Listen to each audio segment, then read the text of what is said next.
Yeah, I'd like to call this meeting to order. If all would stand for the pledge and the invocation. Thank you, Lord, for this beautiful day. Thank you for all the pretty people here today. Lord, just be with us and guide all of us and direct us in the right direction. Lord, put your arms around all of our first responders, all of our men and women in our military, taking care of our country where it can be free, where we can have meetings like we have here today, Lord. Just be with everybody and all those commissioners, and may we have a good meeting tonight, and the commissioners do the best we can, to the best of our ability. In Jesus' name we pray. Amen. Amen. I pledge allegiance to the flag of the United States of America and to the republic for which it stands, one nation, under God, indivisible, with liberty and justice for all. Okay. Staff, we have any deletions on the agenda here? Yes, sir. I would like to delete, let me see what that number is. 10. Number 10? Yes, number 10.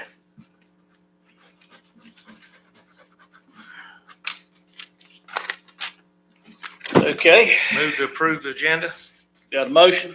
Second. Got a second? All in favor say aye. Aye. All opposed. Okay, got a proclamation here. Whew, okay. I'll try to read. It's kind of small for me, but yeah, go ahead, Rob. Your eyes are better than mine. I'm younger. There you go. You are. Proclamation number 2025 P13.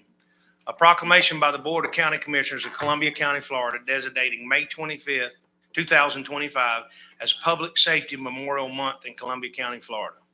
Whereas in 1962, Congress and the President of the United States designated May 15th as Peace Officers Memorial Day, and the week in which May 15th falls as National Police Week.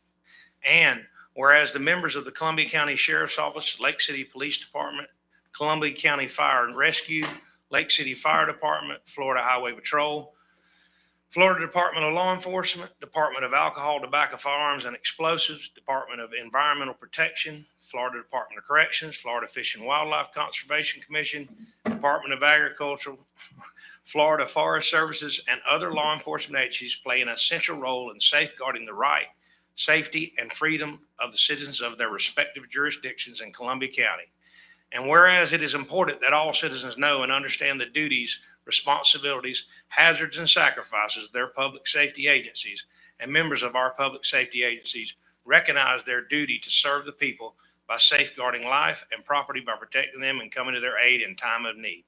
And whereas the men and women of the public safety agencies of Columbia County unceasingly provide a vital public service, who by their faithful and loyal devotion to their responsibilities have rendered dedicated service to their communities, and in so doing have established for themselves an enviable and enduring reputation for preserving the rights, security, and safety of all citizens. Now, therefore, be it proclaimed by the Board of County Commissioners of Columbia County, Florida, the month of May 2025 as Public Safety Memorial Month in Columbia County, Florida, and encourage all citizens to support our public safety professionals and their families while remembering our heroes whose lives were lost while protecting Columbia County citizens. Adopted this 15th day of May, 2025, James Swisher, Clerk of Court, Tim Murphy, Chairman. Okay, seek a motion. Move to approve proclamation number 2025 P-13. Got a motion? Second. Got a second? All in favor say aye. Aye. All opposed. Is somebody here to receive this tonight? I know I've got to read this proclamation on the 20th at Parkview Baptist Church. And if you've never been to it, anybody here in the public, it's Gotta go. it's really something to see. And so if you can, I believe that will be at 6:00 that night, if memory serves me right. Yeah. Parkview Baptist Church. It used to be Yeah. First Baptist, but if you got a few spare moments, it's a real moving event, and I'd encourage anybody that could go to it. It's all right. So I'll make a motion, we approve the consent agenda. Second. got a motion, got a second. All in favor say aye. Aye. All opposed. Make a motion, we adopt the consent agenda. Got a motion, got a second. All in favor say aye. All opposed? This. Mickey, All right. oh my goodness, no wonder they have people. Okay, Joe? Yes, sir, Mr. Chair.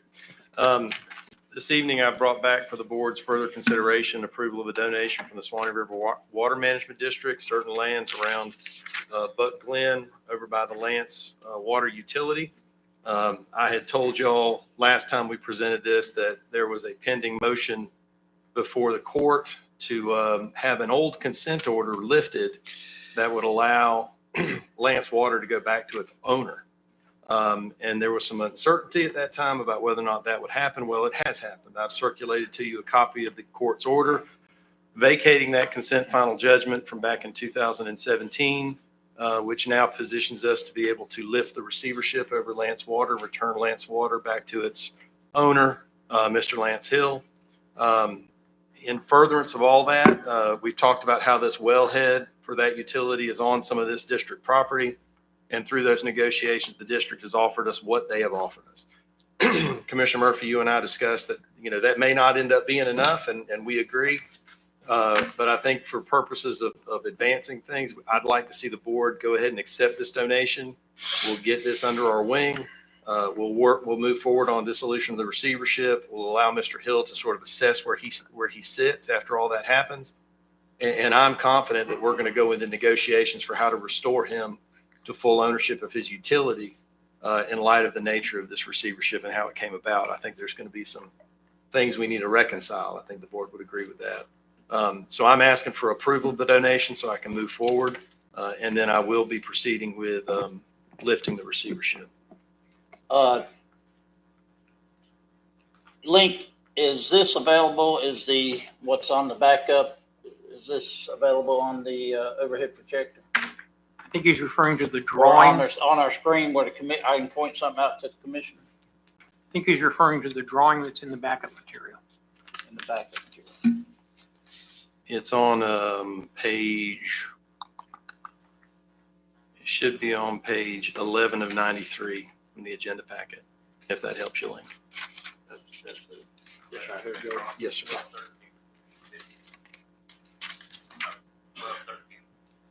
I'm sorry? Yep. Do you have something on oh, no, not on slides. This is in the backup. This is in the agenda backup, the PDF file. You can't pull that up? Yeah, he can't pull that up. Okay.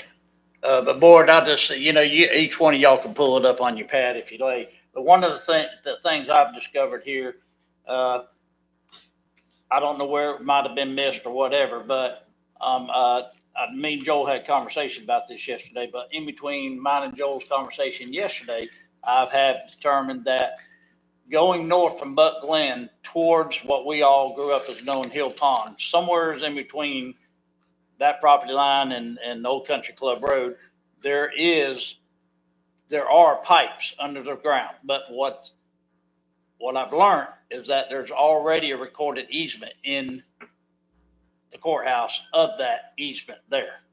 So my point is, where I get into a question, Joel, if there's a easement there, I think there needs to be language in it. I don't want someone, well, I didn't understand this or I didn't do that. But my point is, shouldn't that easement go along with this? So any easement that's recorded does run with the land. So the water management district, to the extent they're owning the property, they're owning subject, and I don't know the easement you're talking about, but if it's a recorded easement, it runs with the land. So no matter who owns the dirt, they're subject to that easement. Okay. But So it should doesn't have- ownership go to the utility if they're giving everything up? That's where we're headed, right? So that's where we're trying to get. I'm fairly confident, and we're going to work with Lance as soon as he can get in there and really get his hands dirty, that there are lines still crossing the lands that the district is retaining right now. That's right. So I think if we can remember, part of the reason we wanted to go ahead and get possession of this land was because those disputed residential properties are on here. Remember the ones we talked about? Plus, we get to go ahead and grab the right-of-way. We talked about right-of-way acquisition a little while ago. This is the cheapest way for us to get potential future right-of-way for Buck Glen. And then to the south, you have that wellhead on that little peninsula of property. And what the district's done, we said, look, we need to be able to cross that property from Old Country Club back to that little peninsula. Well, the district said, well, we'll go all the way to the southeast corner of Lance's property that fronts Old Country Club. But again, that's as far as I could get them right now. I think if we can get Lance back in control of the utility, let him get his feet under him, because he hasn't owned it for 8 years now, right? So he's going to have a lot of catching up to do.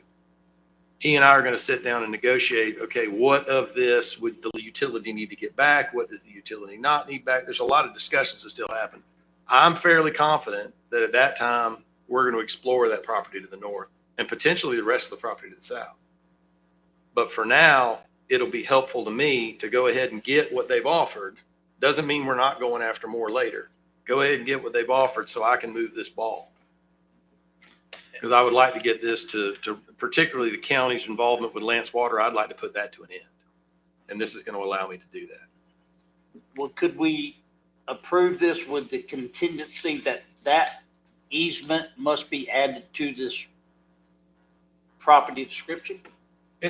That's what I'm telling you, Commissioner. It will be anyway. Like, it runs with the land. There's nothing we can do. It runs with Swanee River Water Management's land. It It doesn't does. run with Lance Utility. It does. But that's what I'm saying. Like, if that property they're holding is subject to an easement in favor of the utility, it's still there. Whether they own it or we own it, doesn't matter who owns it. The easements belong to whoever they belong to, and it runs with the land. I will definitely verify that. Okay, but I guess, I just personally have heartburn with, of course, I've shared this with Sure, Joe. of course. I don't, this thing, we're walking ourselves into the situation that the Hill family's been going on with for 20 years. Mhm. And I'm all for what I'm seeing here in blue. I get it. I understand it. These people deserve good water, but I guess what I'm saying is, like any real estate deal, unless you're buying it from your mother, it's not a deal unless it's in writing to me. And it will. And can we put these contingencies in there? I can't see how they can debate it, because apparently, you've had numerous conversations Mhm. with the attorney over there, Mhm. and this apparently has never been brought up, that there's a Well- utility easement. The reason that would be brought up, though, Commissioner, just to be fair Uh-huh. to their attorney, is it just, when you see, and all appurtenances there too, Uh-huh. in a deed, these are the appurtenances, right? They just run with the land. They're part of it. No different than the trees and the dirt that's there. So, but again, I can verify that, right? I can make sure that we call that out. I'm happy to do it. But like I said, whether we call it out or not, it's there. It runs with the land one way or the other. So anybody who owns that land, if there's a recorded easement against it, it runs with it. Unless you terminate the easement, which would require the holder of the easement to surrender their rights, which I'm certain the utility's not done. No, because Yeah. Apparently they didn't even know who owned the utility in Swanee River, and within the last 5 years, I know for a fact, they were trying to give everything here away. Oh, yes, And sir. all of a sudden, that's where I'm kind of blinded. Why? So you try to give it away 4 years ago, but today we're going to block Mhm. this and out, and there's easement there. I'm just not, I understand that. I like to think, me and Joe will laugh about this tomorrow morning, but, I always try to take his advice, but I ain't going with this one. If we're gonna do it my style, I'll do it my style. Whatever the board thinks, it's up to them. But go ahead. Let me say one thing. If I'm not wrong, all easements I've ever dealt with cannot be abolished unless the people that own that says we're gonna do that. That's Now, right. like a power line easement, that can never be abolished. That's always there. Unless the utility comes back and says, we don't want it anymore, and they abandon these. Right. And I don't think there's been any abandonment of any easements. No. So again, those easements should be in place. So I don't really have any concern that what we're doing here is somehow going to disrupt them. And I'm fighting for an easement, but I'm also fighting for the dirt under the easement. Right, yeah, I understand, yeah. I understand that Hey, too. look at that Yeah, big, yeah. see that blue sliver going to the north? Yeah, up I there. understand what you're talking We about. couldn't put Joe to work. Yeah. Because we're taking liability off Swanee River Water Management. You Right. can't explain to me that that's not an even trade right there. Yes. They're giving us their blue, so you give me my blue. Right, You know? okay. So I know this is in my district, and I got some constituents that's involved in this whole ordeal. So I would like to see it approved, but I would like to also make sure that this strip that's got this easement on it is still with that too. We'll identify the easements, Commissioner. I'll make sure.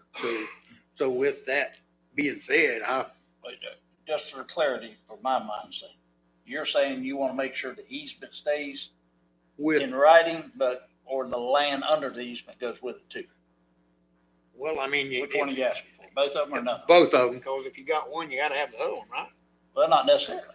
You know, I mean, you Well, you you can mean have I an can- easement against, across your property, but you still own the property. Well, yes, but, right, yes. Yeah, but my point, I'm just simply asking you for clarity. Well, You know, okay. I mean, you ain't real clear sometimes. Are you Yeah. fighting for the land under the easement too, like I am? Well, Or yeah, not? yes, Okay. I would like to have the easement as the land under be with it too, Okay, so the. which would be the same thing. The issue that we'll run into if we're talking about contracting theory and negotiation, you have an offer on the table and the board is now seized of what's called the power of acceptance. You say, we take it, it's yours, right? If we counter offer, it's kind of like the last time we counter offered, this offer comes off the table. And the only offer on the table is the one we extend. So we lose what's called the power of acceptance. So, you know, the expression I used earlier this week, you can throw out the baby with the bathwater on accident, right? So if you say, no, we want a counter proposal without accepting this, my recommendation is accept this, get it under your wing, and then go back to the table and say, now we want more. I just think it's a better strategy if you're really interested in locking this down. Right now, they've already approved it. They've got a resolution. They've adopted it. They voted. There's nothing else for them to do. All we have to do is say yes, and this property belongs to us. Okay. If we say anything but yes, they get a second bite of the apple. Right. I'm concerned that that second bite of the apple might actually be a smaller bite, right? Where they push back, because that's kind of what they did for us here. If y'all remember, we said, give us everything south of the road by the pond. And they said, well, we'll give you a little bit more, but we're not giving you that, right? So I don't want to get into a back and forth where they actually go the wrong way. And I don't feel like we have leverage to force them to go the right way. If we go ahead and take this and Lance comes back and says, hey, I got lines all up in here, and he shows me that, then we can go back and say, y'all really just need to give us the rest of this because you got more problems than you know what to deal with. And I do think that's where we'll end up. We're just not there yet. I need Lance to be in control of the utility, so he's out there operating it. He's out locating these lines. And frankly, he's trying to get back on his feet after we lift this receivership, which is another step I've got to get done. We got to get this dirt so I can get that receivership lifted. Because the well will transfer to us and it will no longer be in the district, right? So right now the well is owned by the district. And When that's I part of talked to the, I'm sorry, Joe. Go ahead.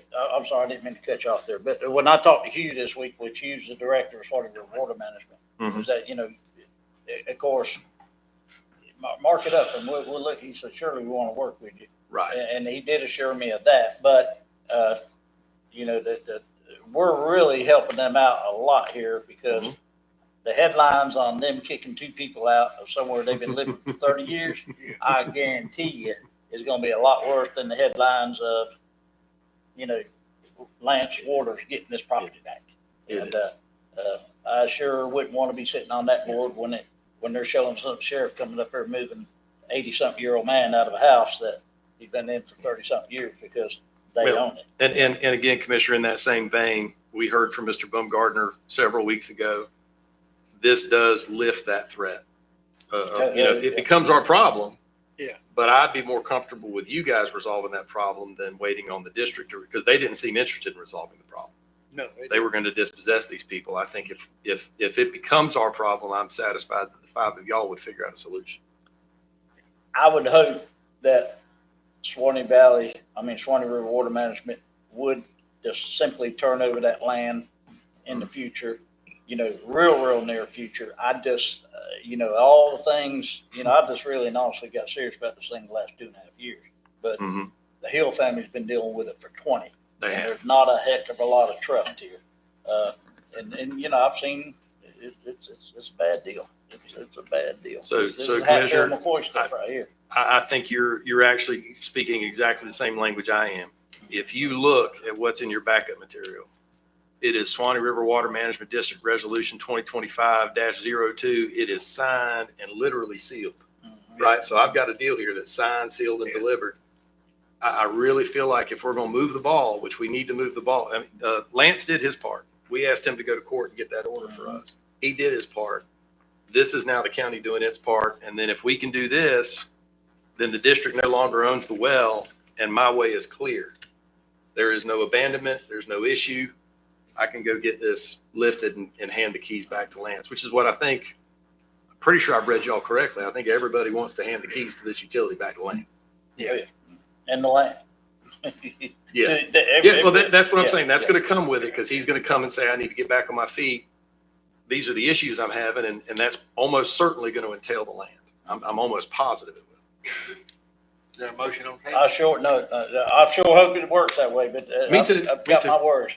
I'm with you. I do not, Commissioner Ford, not at this point. Don't have a motion. Just all discuss- I move that we approve the donation from Swanee River Water Management District. I'll second that.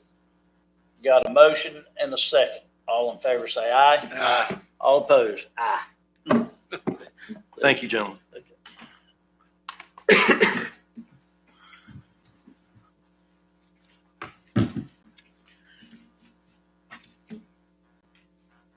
Kevin? Good evening, Mr. Chairman, members of the board. I'm real simple tonight. We all are aware that the contractual agreement we have with Annie Maddox has been terminated. They have reached out to us. They're in a bind as it relates to mowing grass. So Mr. Parnell reached out to me, and we are prepared to all donate a zero-turn lawnmower. So I'm requesting a motion to approve the donation of a 016 Skag mower, asset 14,885, I think, to the Annie Maddox School Park.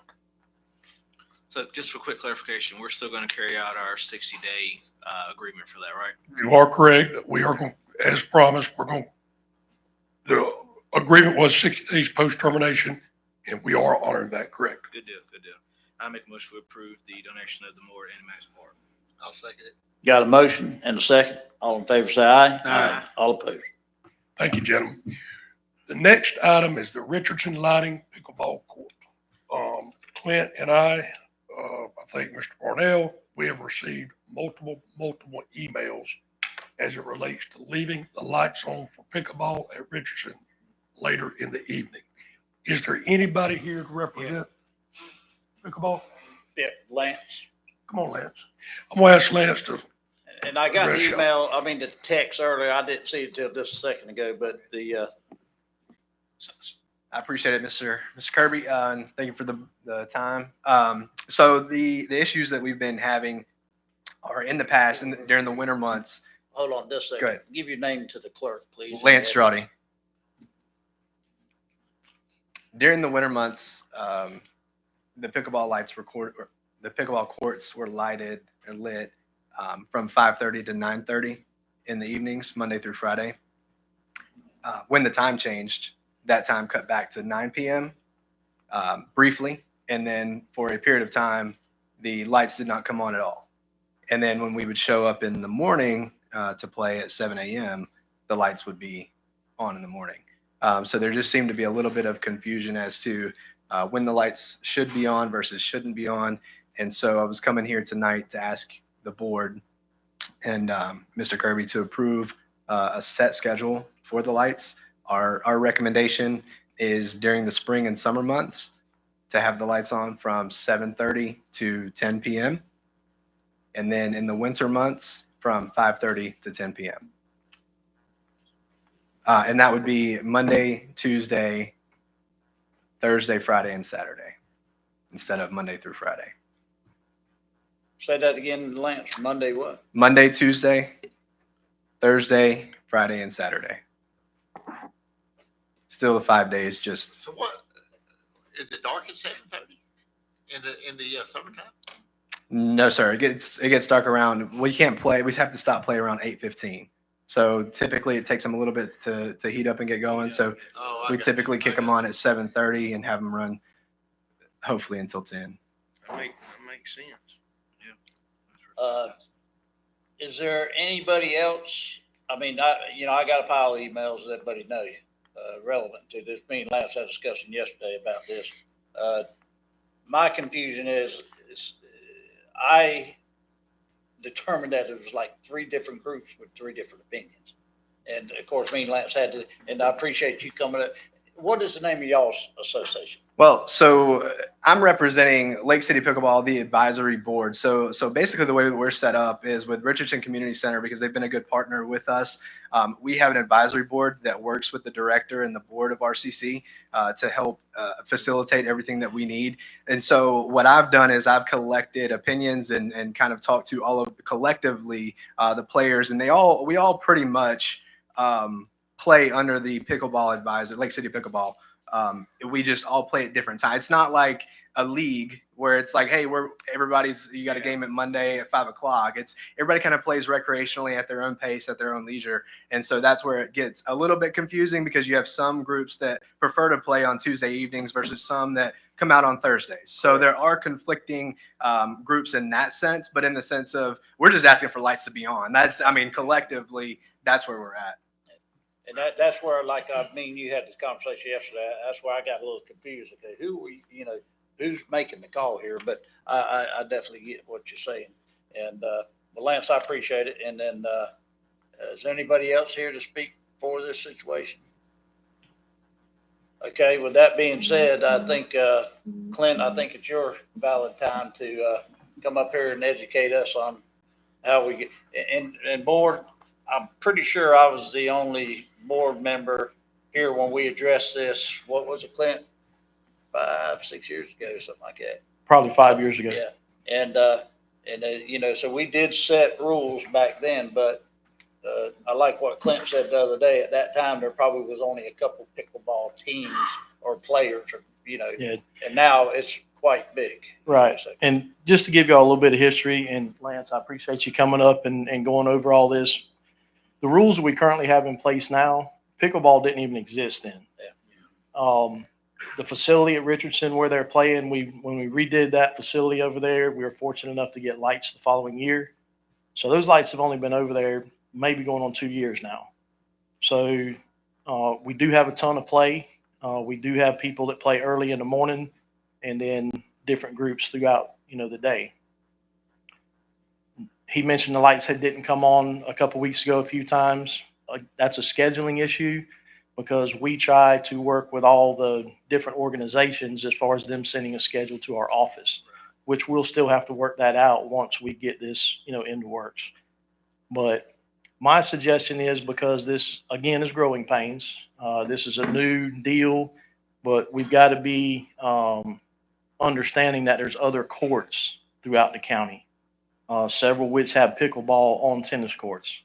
So whatever decision we make here tonight, we need to make sure, and I want this board to understand that we need to make sure we do this for all courts in the county, so that the light schedule and light issue is available at the same time everywhere. Okay. I have no issues with burning lights 24/7 if this board wants me to do that. But in the past, we've had several issues with burning lights past 10 p.m. Becomes a loitering place, becomes a place to hang out, always causes vandalism and trouble. So I have no problem going until 10 p.m., but nothing past that.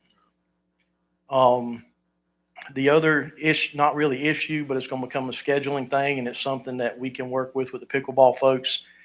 The group that does play in the morning, the schedule that he just gave doesn't really give a light schedule for them in the morning, which we can all work through that with a scheduling issue. But I just want everyone to be aware, we normally provide no lights for anybody on weekends.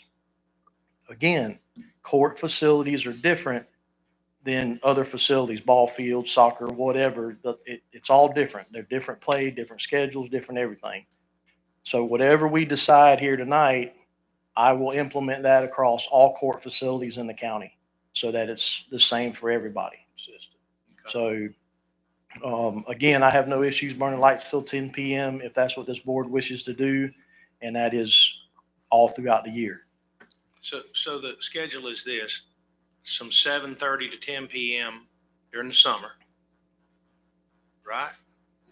Yeah. And then from 5:30 to 10. Okay. Yeah. During the winter months when it gets dark early, Yeah. and that cut on time may vary a little bit based on the lighting system. Right. Just Just at 5:30, it's still pretty light then. so- Well, but what ours is based on for cut-on times, when we call Musco to schedule those lights, if they have a weather station, they have everything that's tied into this system. So if we tell them we want lights to come on at 7:30 and they say, hey, y'all have a front coming in, we recommend 7, it may not be the exact time they want them to come on. It may be earlier, it may be 30 minutes later, depending on the weather, the overcast, the whole 9 yards. It's based on that system. Is the safest thing to say sunset? Well, Musco doesn't go by sunset though, because it varies depending on region. That darkness varies according to their system. Right. Mhm. Like instead of setting a fixed Yeah, time. because if you get somebody there at 6:30 and they're not on, then there's a front coming, they're gonna they might call us. Right. So maybe, Yeah, I don't we can tell them to cut it on at a certain time if that's what y'all want to do. But- Okay, I think the certain time is the best way to go. Sunset, to some people's different, Well, Mr. no, Chairman? there's an actual technical sunset, like it's. Oh, yeah, it's on the, determined on the weather on the news, service. Right. yeah. but I it hear what also you're saying. changes though. Yeah, it changes. Mr. Chairman? That's what I'm saying, that might be the best way to do it. Mr. Chairman, just remember during late December, early January, sunset sometimes is before 5 o'clock. Well, And that'll dictate with the system as we schedule the lights. So that's just, I want everybody to be aware of that. And Lance, can pass it on to his folks that, during different times of the year, that recommended cut-on time is going to be different. And Clint, if I may, if we do this without anybody having to schedule in, the one thing I'll caution the board at, I've had a bunch of 10 o'clock or 11 o'clock calls from Chris Williams because the soccer field lights are burning. And you're going to get them calls. I rode by there, there's nobody there. You're burning up. That's a fact. That's going to happen. And that's why I'm against push button activity. Yeah, And and they tear them up too. to So- analyze. but I don't want to cause this burden upon Clint's crew. And because like what Lance just said, there's going to be a group that's going to be accountable for proper, okay, if we set up a policy here today, says, okay, all your schedules got to be in by, Monday mornings at 9 o'clock. I'm just using that example. Well, as I said before, I can't imagine nobody else has gotten up because I've got 2 other groups over here in my ear saying that, well, we're not the pros out here. We're not the competitive. We just go out here to play with the kids. So there's got to be some type of system here that everybody's calling the right person, but not everybody is calling the right person if we continue to go down the schedule mark. I just, whatever the board wants to do, I'm fine with it, but I'm simply going to say that, you turn them on at this time and they go off at this time, you're going to get some calls because you're burning up the taxpayers' dollars. Why don't we let Clint use his discretion on when they need to come on and just have them off at 10 o'clock? Well, the cutting on time is going to be dictated by the system. So that's not an issue. What I think, if I'm understanding Mr. Murphy correctly, as Lance said, there's a couple days during the week that they don't want lights. So if we don't schedule lights for those days, but a group goes out there that wants to play, they're going to be blowing the phone up. Well, if Lance and some of his friends are on vacation and they don't play Thursday like they normally do, we're going to have lights burning and nobody on the field. So it's a catch-22, and that's why that we need a schedule turned into my office by whoever their representative is for no more than a month at a time. Because next month, if some of them are on vacation and not there, nobody shows up, then they're not going to ask us to burn lights during that period.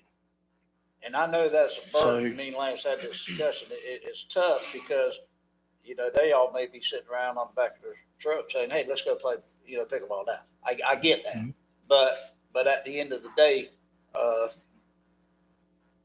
it's also tough on the other aspect because, something could change. I mean, they're raising youngins. It changes by the minute, and it's a tough situation, but I think we got to have, is Karen in here?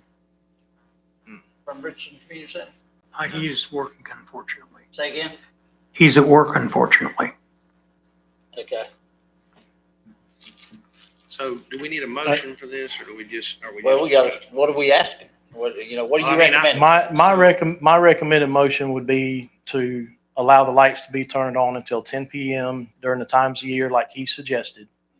but then the actual schedule of turning on and days during the week, because if they have a group come in from Valdosta, I talked to some of the guys a week ago, they had a group coming from Valdosta. Well, they may be coming to play on a day that they normally don't have light scheduled. That's right. So if we have a monthly light schedule and they know they got a group coming in, then they'll schedule differently that month. So moved. I You like that. like that? That sounds That sounds pretty good. fair. I like that. Yeah. Yeah. So moved. Second. Okay, got a motion on the floor as per Clint's direction. All in favor, say aye. Aye. All opposed. Thank you, Clint. Thank you, Lance. Hope you made some progress. You want to hear the motion again? Whatever you write, we're good. I didn't hear the motion. So. Read it You backwards. Bigger ball. Bigger ball. That girl's tough down there. She's a tough one to beat right there. Y'all ever watch them play pickleball? They don't play. They're serious. They play in live oak. They don't play though. They In the gym. they hit each other. They play in the gym over here too. This is outside. One thing while we're fixing to move on to David, I wanted to point out, talking to Lance, Lance, real quick before David gets started, I'll toot your horn here a little bit. Real 30 seconds, tell the crowd what y'all's organization is doing in order to raise the money to enhance the courts. Yeah, I appreciate you asking that. So actually what we're doing right now is we're taking on a project to resurface the tennis court there at Richardson Community Center. So right now we only have one dedicated permanent pickleball court. And obviously that's lacking in comparison to surrounding counties and even much smaller counties. Suwannee County has 6. High Springs has very nice courts. Alachua has the city of Alachua has very nice courts. So we are lacking in that aspect, and we recognize that. The Richardson Community Center board, like I said, we've worked very closely with them. They've actually given us permission to repurpose the tennis court there, and you can actually get 4 permanent pickleball courts on that one tennis court. And so right now we are in the process of raising money privately to repurpose those courts. We're looking at an estimate of about 25 to 30,000, and right now we're sitting just under 20. So if there's anybody that would like to contribute, I'll have a bucket at the back. But other than that, that's kind of where we're at. I just wanted to point out that effort, and that we appreciate that. Thank you. Because if you weren't here for the budget workshop, but we're faced with these other things. But when it's kind of encouraging when I hear public interest, raising the money to do what's right. So Absolutely. we appreciate that. Thank you. Thank you. All right, David. Thank you, Board and Chairman. I appreciate it. First thing is important. Beginning in August, the Department of Environmental Protection will begin issuing your septic tank permits. This will primarily be an online process, although they will have some people in the office, and we are negotiating with them to have that office here in Columbia County. Mostly it is online. And such, it is going to, what they cover and don't cover will drastically impact the way we do permits and how we have to process development as we move forward, and may create the need for a site use application. And as such, I'm going to turn the podium over to the Building and Zoning Department, and they have a little presentation for you on what this means, because we wanted you to understand the implications of this change.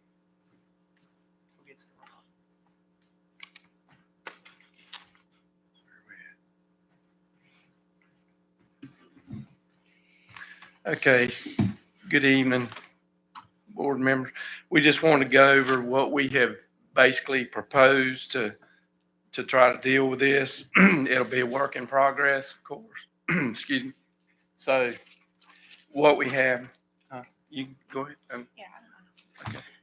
Good afternoon, Commissioners. So I developed in your packet that I gave you earlier, you've got a copy of what I've proposed. It's going to drastically change the way we currently issue permits. DEP's timeline is significantly longer than we are allowed per Florida statute to issue a permit. Per Florida statute, we're allowed 30 days. We've talked to people in real time, and it's taken several months, if not longer, to get a DEP permit. So our proposal is to create a site use application, which basically is a prerequisite for building permits. In your packet, you'll see kind of what we've proposed as far as what types will create that. So when they select a permit type that will require this site use application, it'll start a prerequisite review for our staff. While the applicant can still work on their submission, they will not be able to submit that permit application until they've completed this prerequisite. And that'll help with our timelines as far as the Florida statute is concerned. As always, it's going to be a work in progress until we get into it. And we have several different proposals on there. Let's see. So those are the types of applications that we'll require. As you can see, some say not required for service upgrades or not required for pool screen enclosures. That would be something that we would determine upon the initial review. So if we determine that it's a screen enclosure that does not require one, we would just mark it complete and move on with the process. Otherwise, they would need to go through this prerequisite review. What's next? All right, so the checklist would entail the 911 address, it would entail the right-of-way, and it would entail the DEP permit. And at the back of your packet, you have a flow chart that I've created that would basically outlines what we propose for the process to be. So they would start with the application, submit the application, it notifies the applicant as well as us as the building department that they're attempting to apply. That in turn starts the internal application review. We determine, okay, do you have a septic permit already on file? We pull it, do whatever we need to do. That's the thing with DEP is DEP has now basically shifted their work to us as the building department. So if you turn in a swimming pool application, there is no more environmental health. They don't go to environmental health for a permit. It's now up to the building department to pull that septic file and determine, okay, well, now that pool's going in, here's the well or septic. Does it meet the setbacks? Is it going to go over the septic? Yeah, we have to pull the permits from their system. Yeah. Somebody- So it's not only is it going to shift the workload, but it's also going to create more work for my department. This next issue here, So they don't even go out on existing systems. No, sir. The only Y'all will be required to make sure the house is not over any part of the septic. correct. Yes, sir. So the only time that the existing system would come into play is if, for example, a mobile home, they would, if they're replacing a mobile home, I still need to gain clarification on that, but I believe that if it's replacing a mobile home, they would still do a repair or review just to make sure that the current existing system is, accurate. But Melissa, if I may. Yeah. The other day when we was in that meeting, didn't he, it still relies on y'all's back to make sure the proper setbacks are in place? That's correct. So it's also going to be on my department to determine what are the setbacks from a septic.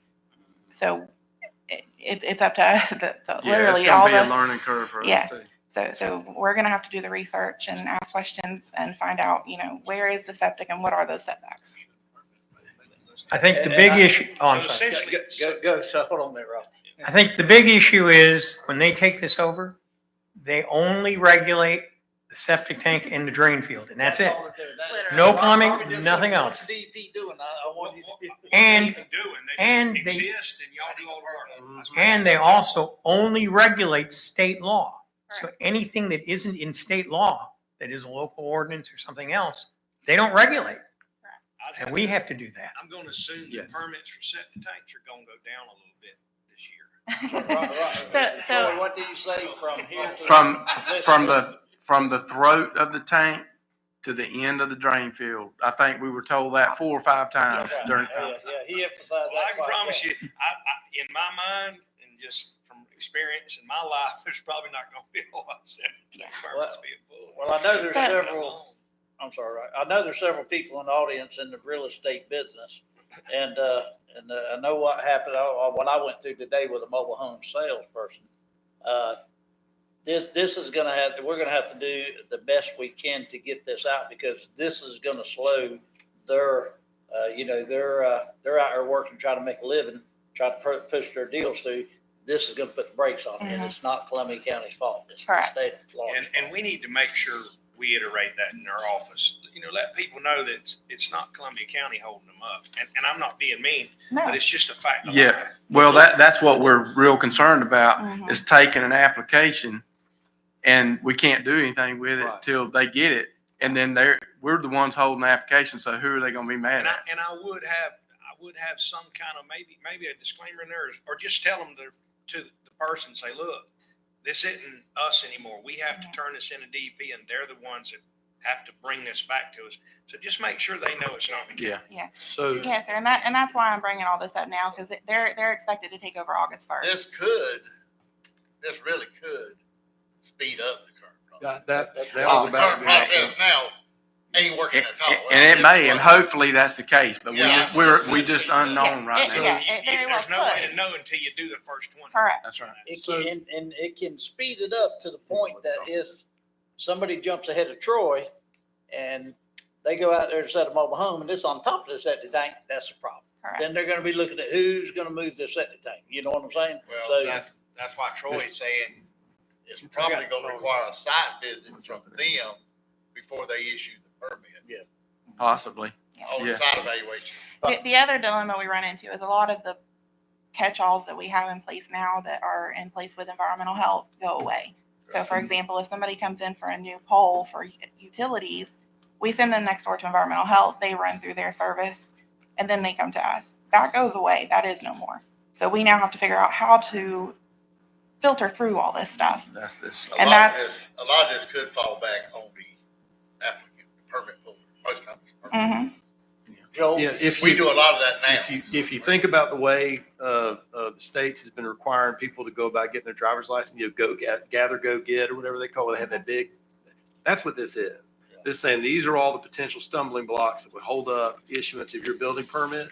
And through this site process that they brought to us, it requires them to go check all the boxes, right? So by the time they file that building permit application and they're ready to actually go forward in construction, all the little hiccups are already resolved, including this septic permit.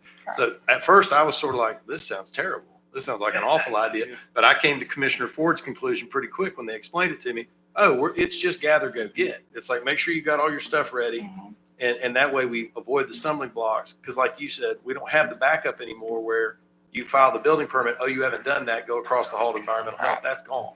And Joel, if I may, that's what's so important about Melissa's proposal on this structuring of the process of doing these permits. Because talking to one of the larger steel building I was headed there. sales Mhm. yards today, they're all for going down this route because it takes the monkey off of their back. Because what this is gonna also do by going to Melissa's proposal, as far as to process these, I can take you to 10 illegal dwellings in a matter of the next 20 minutes. And, but this is gonna stop a lot of the quote, living in a shed thing. And then, then people selling, illegal dwellings, basically. If you're having to invest the money and time and effort, which everybody should be doing anyway, to get the site ready for a building permit, you're not going to do the end around at the end, right? If you've already invested that, you're going to go ahead and go through the building permit process and you're going to go ahead and do it right. So on that note, to touch on what Commissioner Murphy has said, part of what this will also encompass is ag exempt buildings. While yes, they might be exempt from the building permit, that does not exempt them from meeting setbacks, code, floodplain issues. So this would also require those buildings to come to us. There is no charge per statute, but it allows us to review for that information. Now, if we were to determine that they are in a floodplain, then they would be charged for a floodplain development fee, which is a cheap fee of $50. But that's not exempt per building code because it's still floodplain. So that would help encompass all of that as well. Well, I like what a real estate agent shared with me early on last week over in Swanee County. He's going to ask the question, is this a legal dwelling? Because this is a problem all across the country. And it's like he said, if we had this process in place, it would alleviate a lot of that, because I surely don't want to go sell a dwelling that I'm going to get sued about. 6 months from now, I sold an illegal dwelling. It's especially if it's a cash deal. You don't have the finance companies to oversee you. Right. So this next slide, this here about the address issuance and this is gonna go back to when we did, if you remember, when we did the campground deal, we talked about the 60 amp services. Well, our current rules allow 100 amp for a 6-month RV. So what we're asking is whether we need guidance from you guys if we want to make those match for 6 months. The same thing we said we were going to apply to a campground. Yeah. So that's what we need guidance on this slide here. Wrong way. And on that, this is also falling into under this as well. Since some of those safeguards are going away, this is going to help with some of those safeguards. If we limit it to the 60 amps, they can't go put a shed up there and live in it. They can't go put an RV up there and stay up there and run, whatever they want to run. It's 60 amps. You're not going to get much. Our proposal also includes limiting and keeping it at 60 amps until there's a primary dwelling on that property. Absolutely, absolutely. So until there's a primary dwelling on that property, we only allow 60 amps. It doesn't matter, period. Once a primary dwelling is there, then obviously you can have a shed with 200 amps or whatever you want because you have a primary dwelling. But if you don't allow or have some kind of cap there, then it allows for the moon. So, Yeah, and the current rules allow for them to get a 12-month permit with a mobile home permit, and we're looking at that too, because typically you get a mobile home, you're in it in a couple months. right. Yeah, So, that's And strange. Commissioner Yes. Murphy, we've had an issue with that, with they promised a permit. Right. Yeah, our temporary use permit is not restrictive to that. It's not very clear. So our proposal is to remove mobile homes from that. It just doesn't make sense to have a 12-month RV there when you're going to have a mobile home in a few months. But I think Mr. Foreman advised us that we'd have to handle some of this with new ordinances when we did so. The other part of that is to possibly end addressing applications from the public and only have them be able to be applied for through this application process. The problem we run into is the public applies for an address and, we have a lot of conversations and they don't intend to put a house there for 5 or 6 years. Okay, well, in 5 or 6 years, you may choose not to build, you may move, you may sell the property, and we've issued this address. And then when somebody actually does go to build, we're having to look at the address and say, okay, well, this address doesn't actually fit. So if we go through this process and kind of filter that out, okay, what are you doing with your property? How soon are you trying to do this? This will also stop issuing an address to a vacant piece of property, and then that allows them to get mail, power, the whole 9 yards, and then they're, next thing you know, they're living in a shed. So that would kind of help with some of that if we're able to navigate that through this process. Long time coming. I'm good with it. Tomorrow's not early enough. So that's kind of where I'm thinking. But Joel, would Troy and them need to come to you, sit down and listen, bring the proposal of ordinances up, because We're already. we gotta put it in the. Yeah, we just need those, Yeah. or whatever we'd have to do on the Yeah. ordinance We and need to give it the for the force of law, services. Yeah. Because it is another permit scheme, right? So, Mhm. but again, what it's doing, I never thought, it's adding red tape to actually make the later red tape a lot easier. Yes. So if it's done correctly, and I feel very confident, after they presented it to me, I felt really confident that what we're about to do is gonna drastically improve the way we do development. And as always, there's going to be growing pains as we go through development and things like that. Things may have to change, but until I get into it and we start implementing it, we won't really know how it's really going to work. We're gonna But- catch a lot of those issues, Commissioner, that you've Yeah. been concerned about ever since you've been a commissioner, with all these rogue properties and rogue addresses that don't go Mhm. anywhere. We're gonna catch a lot of those now Yes. with this particular permit. And I think it'll have some similarities to what we've done with the drive permits and that kind of stuff, Mhm. capturing Yes. problems. That's right. And currently there are no regulations on issuing an address. I've looked. There is no guidance on when, how, what. So, Okay, all right. If you guys have any questions, you know where I'm at. we'll have plenty in the future, I'll assure you. What's your home number? No, sorry. Okay.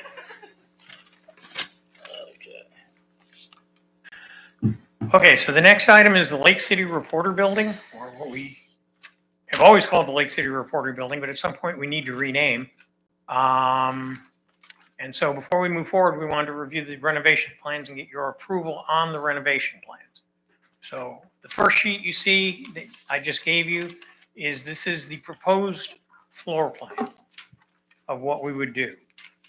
So this first, what I've done here is taken the section that Florida Crown has requested to lease. It is the piece that I think is in a light color. Can I borrow your copy, Troy? It's the piece that's kind of in a light green color at the top of your screen. That is the section that Florida Crown Career Source would like to lease from the county. This next section here is kind of in the bluish color. It is what the Florida Department of Environmental Protection would like to lease from the county. Like the lease, you said? Yes. So both of them would like to rent space from the county. This would give them, the blue sections would be Florida Department of Environmental Protection. The light green section on top would be Florida Crown. Total square footage, because you've got to calculate in the common spaces, and they also want some storage space in the back. They're both looking for about 2,100 to 2,500 square feet. But it does require some renovations to the building. We're trying to, the original proposal was to gut the building back to the studs and rebuild it. We got direction from several of you that said that isn't going to work. What we need to do is try and make work what we have. So this is that. There are some changes we feel necessary for life safety and for accessibility. For instance, putting in 2 handicapped accessible bathrooms, one for the general public and one for the employees. That you'll see one in the lobby and then one next to the existing bathrooms. That saves you the money of having to renovate the existing bathrooms and try and put in new plumbing through the building. Obviously, we have to change the entryway a little bit. So the section on the bottom part where it says new entrance and open area, that will be the area that we're reserving for building and zoning. But we're trying to do this for the lease project. The other things we'll do is along the side of the building where the current entrance is, we would put a handicapped accessible sidewalk so that you can have 2 handicapped accessible entrances on that side, one for building and zoning and one for Florida Crown and DEP. And then the other one is on the far side with the other parking lot. Our proposal is to close that door off, put a new door in at the northern end of the building so it just accesses directly to Duval Street. And that way we can tear out and demolish all the, what we consider unsafe sidewalks and ramps on that far side. DEP has requested that we put in a break room for them. So you can see where we're talking about putting in a break room. Does anybody have any questions? I know Florida Crown is chomping at the bit, so. So I'd like to recognize Donnie and Troy. They have a couple concerns. We'd like to get approval on this plan, but I wanted to recognize them. They wanted to talk to you a little bit about the HVAC issues and some stuff like that.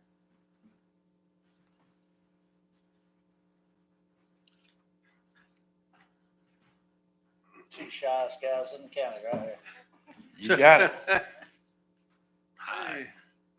What we got, guys, is right now there's 7 air conditioning units that supposedly condition this building.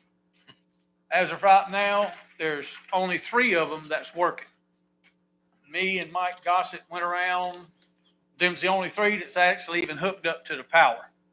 The other ones don't have power. They've got the disconnects, tone glues. There's, but anyway, these units are real old. They've got the R22 refrigerant in them, which is phased out. You can't get parts per se, but if a compressor goes out, you're out of gas. You can't get a compressor with R22 refrigerant in it. There, a couple of years ago, or about 3 years ago, DEP started phasing it out, and now it's gone. There's no way to get it. They implemented a 410A refrigerant. About a year ago, we got wind that DEP is going to phase that refrigerant out as well. So, yeah, because throughout the county, we replaced a bunch of the old 22R units that went down with 410A. Well, as long as they're running, we're okay. But whenever they go out, then we got to go back and do this new refrigerant they come up with. So, but me and Troy got together and looked it over, and we recommend that the air conditioning units on this building be replaced. The 3 that's running now, and I'm saying 3. I know one of them, the air handler's running, but I'm suspect that all it does is move in air. It's not cooling. But the 2 is cooling that work those sections that they're talking about leasing out. But the units that are sitting there now, we've had some issues with the air handler units. They could go for another year, could go for another 3 years, but they could go out tomorrow and then we're stuck. So me and Troy got together and we recommend that we go ahead and replace the air conditioning units on this building. Now, I hadn't talked to an engineer, but I'm thinking if we can get these units have not blew up so that the compressors have contaminated the line sets, we can just take the units loose from the line set, pull a vacuum on them, just replace the units and not have to run new line sets.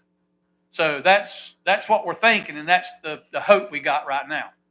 So that's what we come up with, and we wanted to iterate. Me and Troy met this today and looked at the plans, and from what our understanding and what we was agreeing on, what these plans are showing are what has got to be done for life safety, And ADA. It's because this building is not set up for any ADA whatsoever. So that was just our recommendation. David asked us to come up and give our recommendation and our thoughts on it, and that's where we're at with it. At this point, we're seeking board direction on how you'd like to proceed. If what I'm hearing is great, it's not if we're gonna have to do it, it's just when. That's right. And we know we got some issues now. And I think the plan all the time was to replace these units during construction, wasn't it? Yeah, yeah. It was talk about putting rooftop units on, but me and Troy again got together, and that's not going to be feasible because that building was not designed to hold the weight and we got of that rooftop nice units. new roof up there. Basically what you're proposing is split units. Right. Kinda what's on there now. Basically replacing what's there now. We Yeah. can replace the units that's there. Like I said, if we go in there without having to replace line sets, that'll save quite a bit of money. It's just a matter of going there, pulling the old units down, setting the new unit in place, hooking the ductwork up, hooking up refrigerant lines, and Donnie, go to town. split units would be the most cost effective too, but Yeah. Yeah. That's about the only thing you can do. Without doing the Yeah. full Without duct doing work the and all full- that. a full Yeah, you blowout. probably put them back like they Yeah. are, where they are, but. Because a package unit is what's on the jail. All them units are package units. Right. You know, in order to do that, then you have to go, a rooftop unit is the best way to go, which that won't work. Yeah. So, My concern is you get there, you get people in there and they get their office set up. You got to go in there and pull that ceiling out and all that to get the air handler out. It might be right over somebody's desk or whatever. That's my opinion I on agree it. the time to do it is now. Yeah. While we're- if you've been in the building where the two air conditions on that edge where your entrance is, they're blowing such a way because of that open space. That open space is actually getting some of that air over there that's really not where it's designed to go. But since it's empty and Mhm. they got them set at a certain temperature, that space is basically comfortable. But once that building, they take a possession of that building and start leasing it, that's going to go away.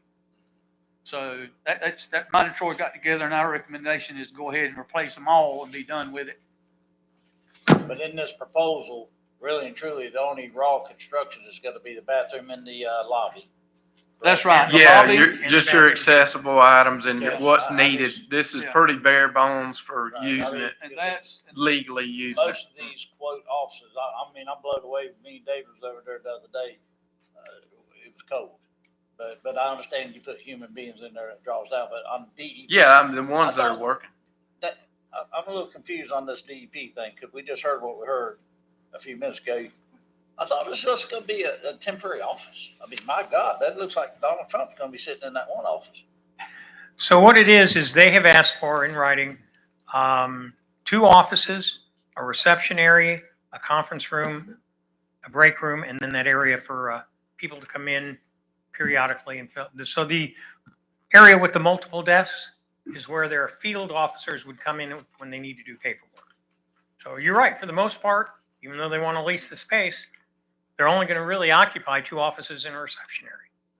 But it's gonna be the only office for like 5 counties too. Is that, Oh, okay. I didn't So they'll be understand there that. full- I thought they were still gonna have one in the library. or whatever. So There's only gonna be 5 in the entire state, I believe. yeah. Okay. So they're going to have basically 2 to 3 full-time people in the office, just in case somebody comes in. But for the most part, they're going to try and encourage everybody to do it online. And Troy and I met with them several times to discuss what their plans are. I do believe it'll be beneficial for Columbia County to have this office in the county. It'll be, Yeah, and hopefully they'll hire some of the current employees. I think some of them have applied. And that way we're familiar and we can work together. So what's the step? They can bring a number back to us? I would request the board make a motion to proceed with these plans Move that we proceed with to- what their recommendation, if that's the board's wishes of what Donnie and Troy said. And then we'll go back and figure out everything we need to do. Move with the plan, proceed with the plan that Troy and Donnie. Donnie, I about called him somebody else. It's called Joe. Donnie, I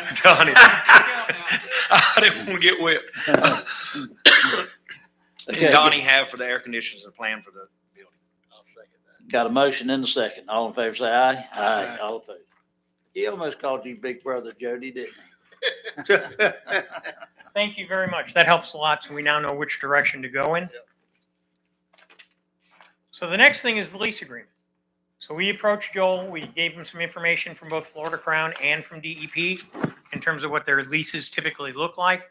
And Joel has come up with a standard lease agreement that you could use for anybody who wishes to lease space from the county. Typically, they have to be governmental units. We just don't lease to the general public, but we can lease because Florida Crown, DEP are governmental units and work with us. So this is a standard lease. What we're proposing right now is a standard rate of $20 per square foot. I was corrected when Joel and I were talking, and I also talked with DEP and Florida Crown. That's $20 per square foot. That's an annual rate divided by 12 gives you your monthly rate. So that kind of gives you an idea of how much the leases would generate. Each one, like I said, is between 2,100 and 2,500 square feet. The lease can be modified with specifics. Like I think DEP is going to come in with a state standard lease, but we wanted a standard lease so that we can move forward and get this going. Both tenants want to be in there by August 1st. So both tenants realize they move in, there's still going to be construction going on. It's not a finished product. So they're not expecting to come in there and everything's done. But they do want to get in there August 1st as quickly as possible. Do you know how many people Florida Crown are bringing? I do not. 13? Oh, okay. You Okay. want to come up to the mic and tell them who you are?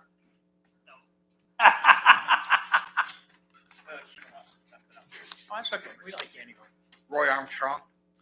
I'm an employee at Florida Crown. I'm also the data analyst and a longtime resident of what used to be Florida Crown. The other thing I wanted to point out, Florida Crown does not exist anymore. Oh, yeah. So whenever we talk about this, it should be Career Source or Career Central Source. Source. Yep. Right now we have, and our Director of Operations is back here with me, 13 employees there. So that's how many people we got. It's going to be tight. I'm looking at that. so I'm not sure. I wasn't involved in the negotiation. I'm not sure how we're gonna use that space, but it is gonna be tight. I know one of the rooms is a computer lab. One's gonna be a resource room, which we use for customers to come in and use the computers to do job searching and all this and that. That's what we have now. We have additional spaces now, which won't be there. We have an assessment lab now, but we won't have space for that there. But we will need offices for 13 employees. Thank you. Thank you. Clerk, do you get his name? Okay. Chair, Yes, sir. one question, David, before we move on from something else here. What does the county pay lease per square foot on the building down there? 17. 17? We're currently paying $17 per square foot at the Duval That's Center. all I wanted to know. And the other thing, Commissioners, this would only be for public sector tenants. If we wanted to make this available to the general public, we would have to competitively bid that. So this would just be for these public sector potential tenants who come forward, who want to move as quickly as these folks do. This puts a tool in David's toolbox to say, I'm authorized to lease to you at $20 a foot, right? And then we can go forward. It's going to speed things up for those kind of folks that come. to us. Okay. And realistically, there are spaces that we are not developing that should future needs arise, there's still more space in the building. So we're not maxing out the capacity of the building. I move, I move that we approve the attached standard lease agreement and authorize staff to proceed with developing leases for Career Source and Florida Department of Environmental Protection. Second. Got a motion and a second. All in favor, say aye. Aye. All opposed. Thank you very much. This one's a fun one. We'd like to appoint 2 alternates to the Tourist Development Council. They have been vetted, I believe, and recommended by the TDC. And we're asking for your approval of both Stacy Hall and Teresa Mock. I move we approve the appointments of Stacy Hall and Tessa Mock as alternates to the Tourist Development Council. Second. Got a motion and a second. All in favor, say aye. Aye. All opposed. Repair of utility electrical panels. So we got 3 quotes on electrical utility panels. Basically, you approved an $80,000 capital project to replace the electrical panels on the utility system in Ellisville. They got out 3 quotes for the actual panels themselves. The low quote was Hydra Services. And so we're asking you to award that quote to Hydra Services for $30,100. I move we approve the purchase of replacement panels to Hydra Services Incorporated for $30,100. Second. Got a motion and a second. All in favor, say aye. Aye. All opposed. Computer software upgrades. So Microsoft is no longer going to support the systems that we've been using and the sheriff has been using forever. Realistically, the board has already done this change. Todd Manning has already made these changes. You've seen the changes with the emails that came with it. The sheriff did not. It was not included in the budget that he inherited. And so he's asking for a budget amendment number 2 to fund his upgrade of the Microsoft Office suites that is necessary to continue operations. So moved. Got a motion? Second. Got a second? All in favor, say aye. Aye. All opposed. 911 processing logging recorders. Again, this is real easy. Last week, you approved the grant and appropriated the money. This is the contract. It extends for 5 years. You can see what the costs would be over the next 5 years.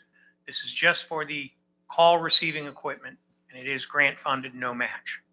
I move for approval of the contract with AK Associates for maintenance of Motorola Vesta 911 call processing and event-tied logging recorders. Got a motion? Second. Got a second? All in favor, say aye. Aye. All opposed. Duke Energy grant opportunity. I want to preface this by saying there was a period in time where the board gave us direction that said, you know, if it's within reason, just if you want to do a grant, go ahead and apply. Lately, there's a lot of questions over grants and what we've committed to and what we haven't committed to. So we're moving back to a situation where if somebody wants to apply for a grant, we're going to go to the board, ask you permission to apply for the grant, and then we'll come back to the board if we receive the grant and award the contract. So this is a grant for the Economic Development Department. It is no match. It's $25,000. It's for basically marketing materials or marketing software, and we're asking approval to apply for the Duke Energy Foundation, Duke Energy Florida Foundation grant, for 25,000. Got a motion and a second. All in favor, say aye. Aye. All opposed. The next one is the hazard mitigation grant application. Okay, we received an allocation of up to $15,170,398.94 from Idalia. And the board graciously assigned 10% of it, or I think, 10% of it to Elevate Florida. And they are going to handle what we usually typically do in terms of housing, purchasing housing and demolishing them under HMGP. So that left 13 million, whatever number it is up there. 653, 359.05. So we basically, it has a 25% match. There may be matching funds available in the fall. There may not be matching funds available in the fall.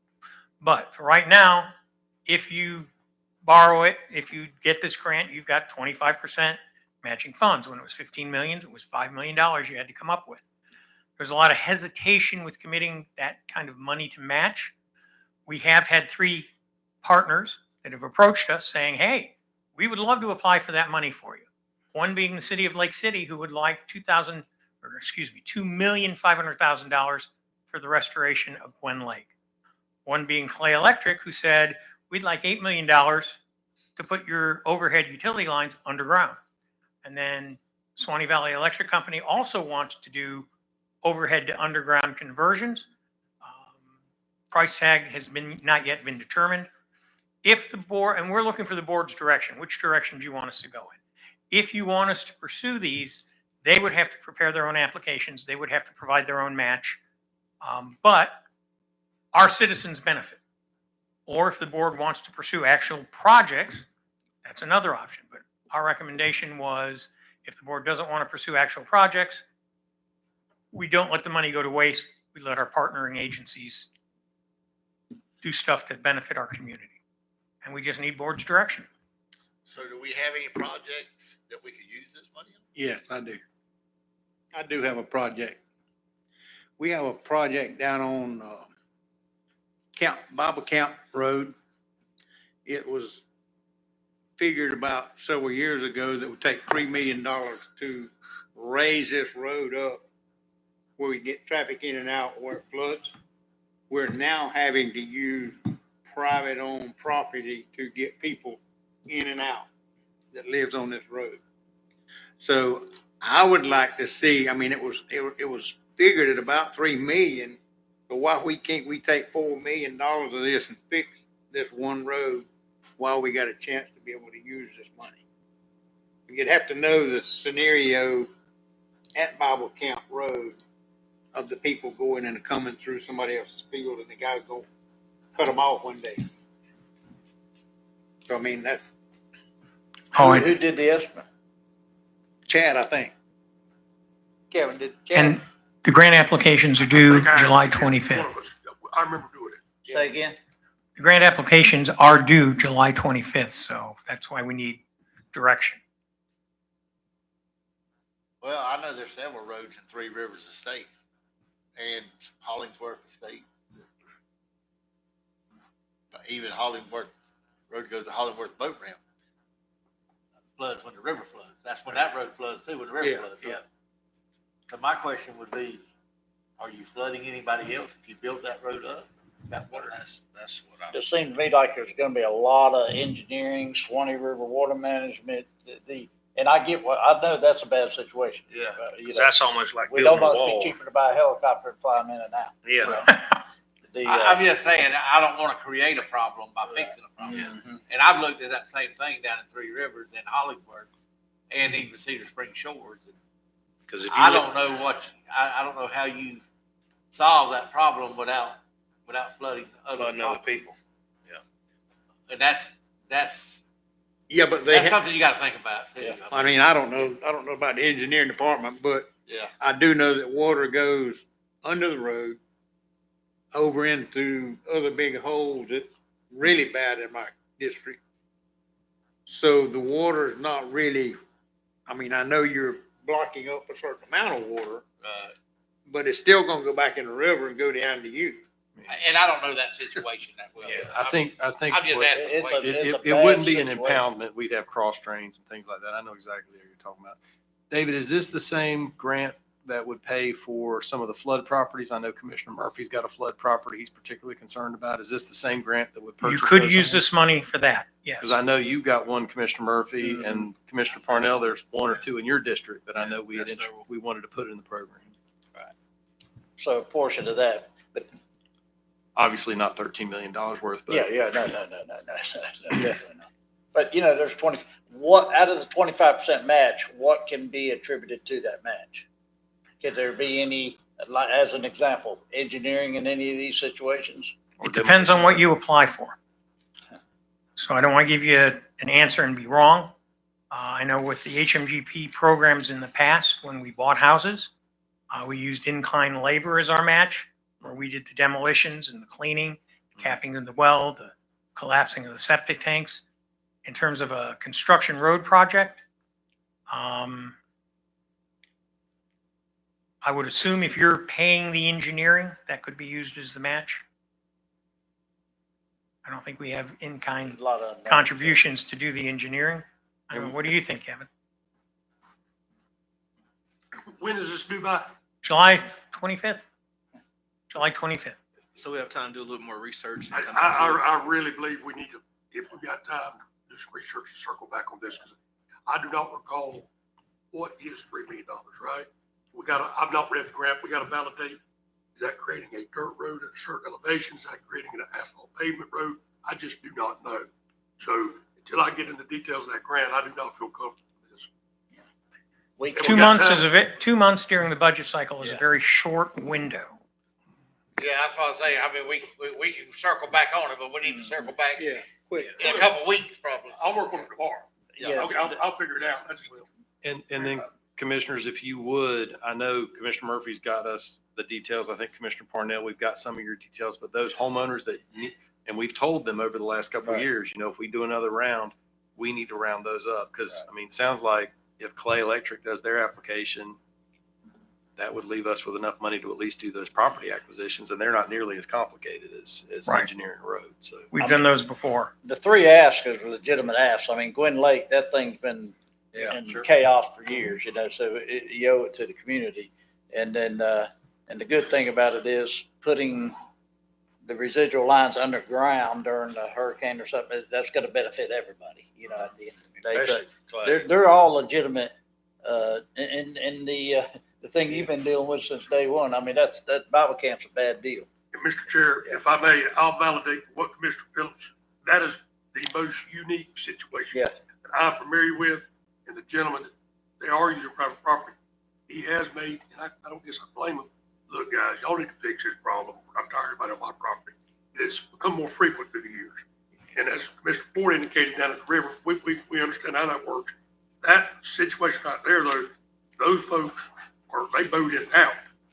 Yeah. But I just need to research it. Right, and of course, Kevin, or Chairman, if I may. Yes. the land. Buying this property. I'm sorry, hold on a second. The land has actually kind of changed hands, if I remember right. So the new, I mean, they're new owners, but they're the same family. But they're getting, not wanting to do all it. Go ahead. I'm just saying one of the options I would look at, if this property they're driving on now don't flood, you might be easier to move the road. You know what I'm saying? Exactly. I mean, $3 million, you can you can move a road cheaper than that. I think that's a great idea. You probably buy a lot of land in Yeah, at Bible Camp Road for $3 million. But could you buy this land through this man's field? Who knows? Well, I don't know. That's what Is he I'm willing to just sell saying. it? Yeah. The concern that Mr. Chair, somebody brought up, you're around the river and whatnot, that turns a whole different thing on engineering, right? So that's what I'm careful, construction wise, I think 3 million is a valid number. How do you get there? Yeah. That's the challenge. Chad and I quoted a hydrologic study last week as part of our settlement conferences, $30,000 for a single lot to figure out the water flow to an engineering standard, right? Like we can all eyeball it and say, yeah, water's going to go over there. But to get an actual engineering study that shows how much and when and how often, about $30,000. Yeah, So we I'm just- just saying that might be an option to look at. So y'all don't want any direction on this except for let Kevin take it Yeah, out. let's do come some back. research on it and come back to it. Thank you, Mr. Kirby. Did you want to look at housing or not? I mean, That's we were something to look at hoping too, the yeah. buyout programs we could direct through Elevate Florida, and they might be able to buy the homes. Well, when you bring it back, David, I would highly recommend this, reach out to these and see what can be used for that 25% prop up. Mhm. You see what I'm saying? I mean, because, you can't answer the one I asked you. So, and I get it, but that would kind of help us make the deciding factor. Because Okay. if it's dollars, we've seen what we had in the workshop earlier. Right. We got to keep that in mind. We know we can't prop this up 5.5 million. We know that for sure, what you're going to get out of it. So. Okay, so we'll plan to come back at one of the new meetings in June. Yeah. And hopefully be able to give you a plan. Okay. All right, thank you. Application for grants. Like I said, we're now to the point where we're going to start whenever we want to apply for grants. So you realize the implications, seek your permission to apply for them. So the first one I want to do is the deep well injection at the North Florida Mega Industrial Park sewer plant. When you got the consumptive use permit, part of the calculations in determining how much water you could pull from the ground included having a deep well injection of your effluent. Now, it takes many years to get this done. It's not a quick process, and that's why we lease land and have temporary spray fields. But I'm asking permission to apply for a grant so that I can go out and find funding for the deep well injection that we've been talking about. And it's about probably $4 million. Make a motion that we give you permission to go out and seek grant Second. funding for this deep well injection. Second. Got a motion and a second. All in favor, say aye. Aye. All opposed. The second one is Ellisville's wastewater treatment plant, which we talked about earlier. As we talked about, we're working on the USDA funding. But there are other grants out there that we could look at. We did not get the $50 million grant we tried for last time, but it may still be available. So we're asking permission to go out and seek alternative grants for the large wastewater treatment plant in Ellisville to include, but not limited to, water quality improvement grants, state revolving loan fund, and also alternative water supply grant funding. So moved. Second. Got a motion and a second. All in favor, say aye. Aye. All opposed. And as I said earlier, last year we did apply for a RIF for a pump station at 4775. Our plans are to reapply. And I just want to make sure the board understood that and knew that in full transparency so you knew what was going on. And that's all I have. Thank you very much. Okay. Okay, at this time, I know there's a lot of people in the group here to speak about the rentals on the field or charges or whatever. And the way I'm going to handle this, if I may, I appreciate y'all spending the time to take your time, but definitely want anybody to come up and speak for or against this and ask the questions or what have you. And but once it gets to a repetitive state, you bring your representatives up. I just don't want to. 25 people say the same thing, and your time's more valuable than that. So, at this point in time, I have one card on this thing. So, TD, Mr. Jenkins, would you like to come up? He's the only one to turn in a card, but I'm gonna get you, Jessica. That's fine. That's exactly what I was fixing to say. Nobody was aware of that, but that's how we're going to play it out. Absolutely, everybody. Yes, sir. Just state your name, TD, for the clerk. TD Jenkins, 153 Northwest Cypress Cove Drive, Lake City. My problem is I have grandchildren now. I used to coach soccer and baseball, but I have grandchildren that still play, and they made me aware of these extra cost for travel teams and such. And I guess my question, and I was on the board for years, is how do you determine who's going to pay this? Because out at CYSA soccer fields, which we built years ago, Columbia High School plays football games there. Lake City Middle School plays all their home games there, football, soccer, and not football, but soccer and other sports. And but then there's other people that come in there with, and play. And of course, we have rec and travel team there.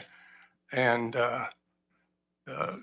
travel teams, some of the teams from Fort White, they play up here also back in too. So I don't know how in the world anybody's going to determine who should be paying these fees. And those are steep fees. And then I see where some of it says suggested mandatory days for practice, which is, I think in the thing it says one of them would be Sunday.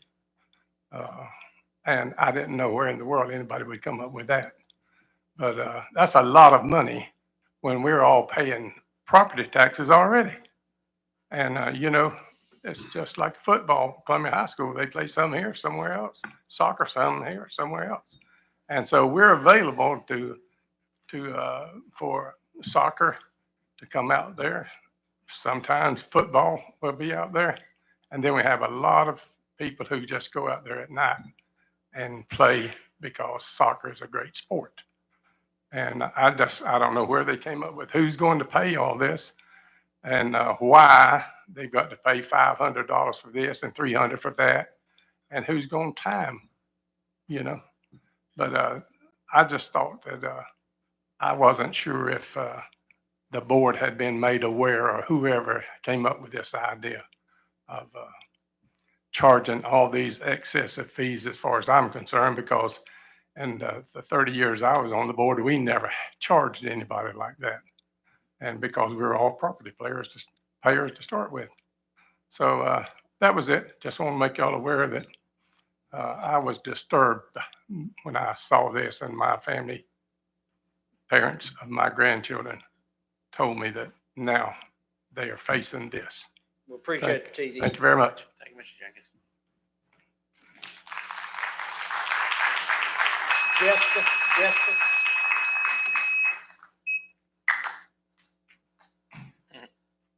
And I didn't single Jessica out. She did. She was the one that said so. I'm not picking on her either.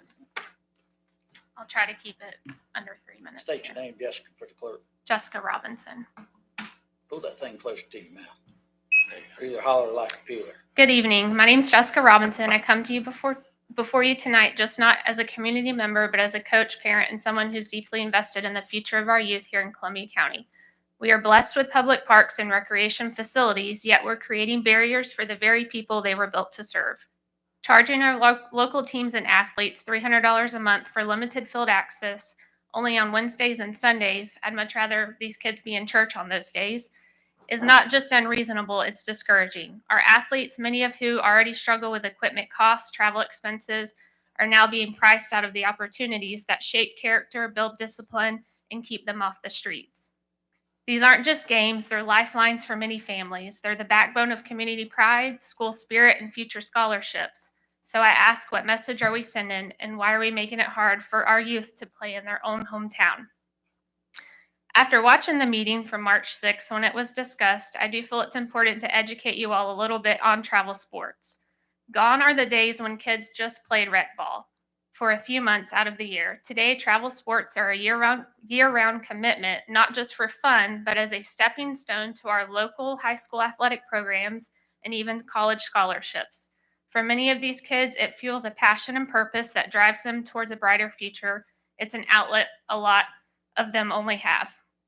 We've already seen some teams shift to neighboring counties that recognize long-term value of investing in their youth. With that shift goes the revenue for gas, food, hotels, and more. Every time a team or tournament leaves Columbia County, we all lose. The travel team I'm associated with is based out of Columbia County. It's non-profit, and our coaches are volunteers, just like a lot of the others sitting behind me. I'm not here just to voice a complaint. I believe in bringing solutions. I've also printed copies here of a proposed field reservation system and a revised fee schedule that's fair, flexible, and transparent. And I do believe it should apply to all county courts, including pickleball, tennis, and basketball, because I'm not sure how much money pickleball is bringing into Columbia County. And I think our kids deserve better, our community deserves better, and we can do better. Thank you for your time and consideration, and I hope you'll consider the resolution in your upcoming discussions. And I don't know if you want me to provide you a copy with. Could you repeat your solution one more time? Yes, I have an actual printout here Oh, okay. of a, Let's give it to the clerk, a copy to the clerk at least. She'll pass. How many? Okay, she got some, okay. thank you. Thank you very much.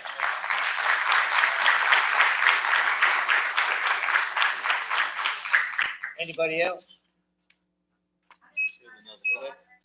You're fine, but come on up, man. Yeah, I'll get, come on up. I'll get to you. Yes, ma'am. Yeah, they need to know, they don't need a card for open public. Get lucky 2 times in a row. Linda Dowling. I'm a grandparent of children that play travel ball, and I also have had kids involved in sports all their life. I really just have 2 quick questions for the board. I'm not sure where they got the idea to start charging people, but I did not see anywhere what the funds were actually going to go to. If you're going to charge teams $300 and you decide this number, where did it come from? What is the money going to go to? Who's going to be receiving the money? Who decides what teams are going to pay the money? There's all kinds of travel teams out there, from softball, baseball, all these other things. Why are we charging Columbia County kids to play in Columbia County kids? I pay my taxes. I pay for my kids to play. It's expensive for them to go, and you're going to hurt parents that are single parents sometimes, that this is all that they can afford to do. And then you're going to add another $30 a month onto these kids. Grandparents, there's one on our team. We charge no fees on my grandchild's teams, none at all, so that these kids can afford to pay. So I'm not sure what you think the money is going to go to, and I would like to know where the money's going to go to. So those are my questions to the board when you decide to start taxing people. Who's going to tax it? Where's the money going to go to? And who decides who's going to be paying the fees? Okay. Well, at the end, Mr. Pittman will be addressing some of them questions. Thank Yeah, you. Thank you. Yes, ma'am.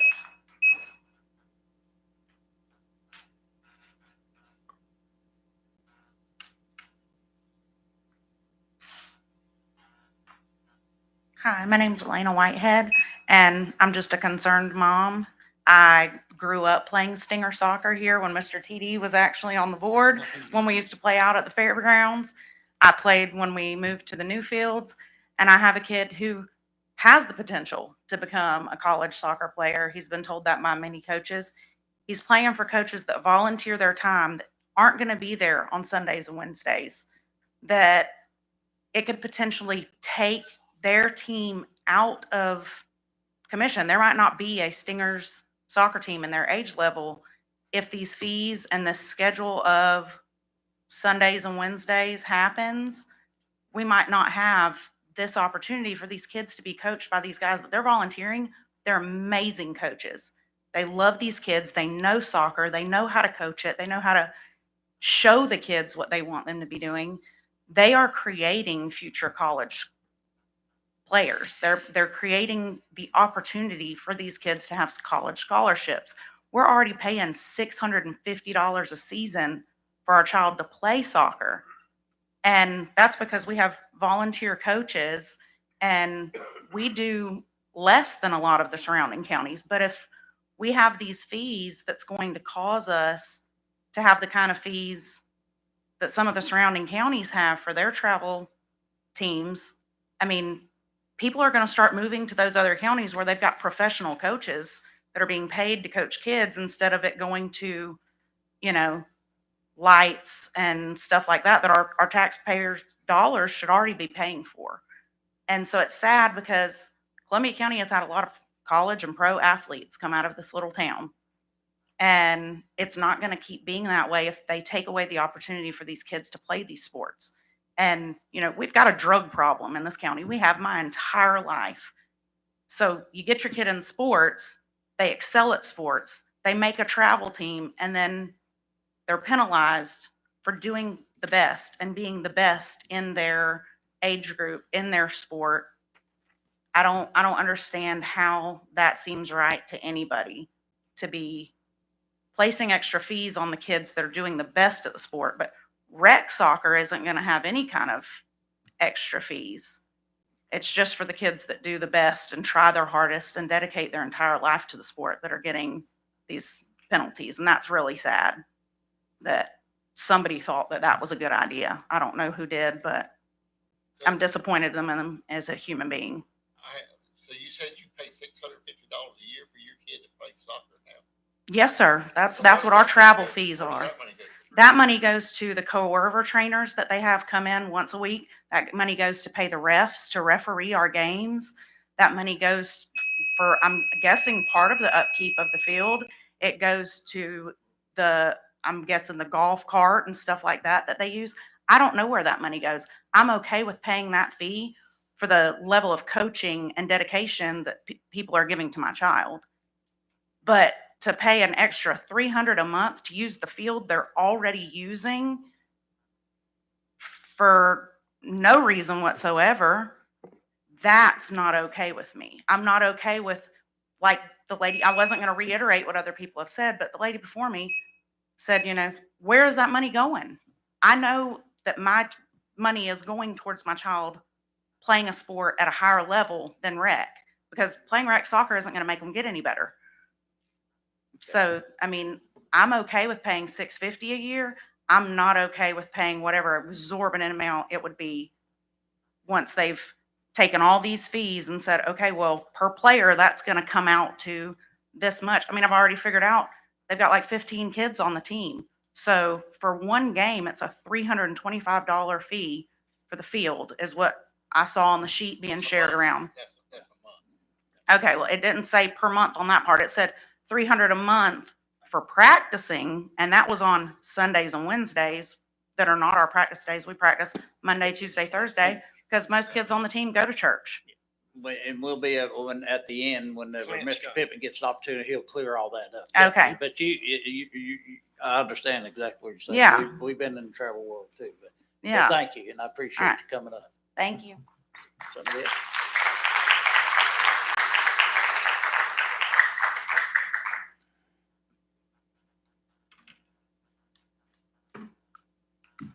Ben Douglas. Mr. Murphy, I am a volunteer LCMS baseball coach for 2 years, starting in November through now. We play until almost the end of March. I give at minimum 3 hours a day volunteering for baseball. The reason I got into it, and this will address one of Mr. Pittman's concerns from his testimony or whatever you want to call it. The rec ball coaches don't know what they're doing. It sounds mean. I got into coaching because I watched a rec coach tell my nephew something about baseball that is not baseball. I give lessons now to kids. I charge about 1/8 of the next closest person. $30 for an hour lesson, $20 if you want to do a half-hour lesson. I've inquired about trying to use our rec fields and was told that I'm a vendor and I'll have to pay my $300 for 2 days a week. I don't make $300 in 2 months doing this because I'm trying to make it so that every kid, regardless of income in their family, can learn how to play baseball. As a kid, I played on those fields my entire life. I played with your son. It's wild to me. I'm trying not to get emotional. How we're taking that away from people, in my opinion. The rec fields are for fun. There's maintenance costs. I understand that. My parents have had businesses. Now I own a business doing this lessons. I've took out an LLC. I have insurance. There's cost to that. And I eat most of those costs so that way I can make sure that these kids learn how to play baseball.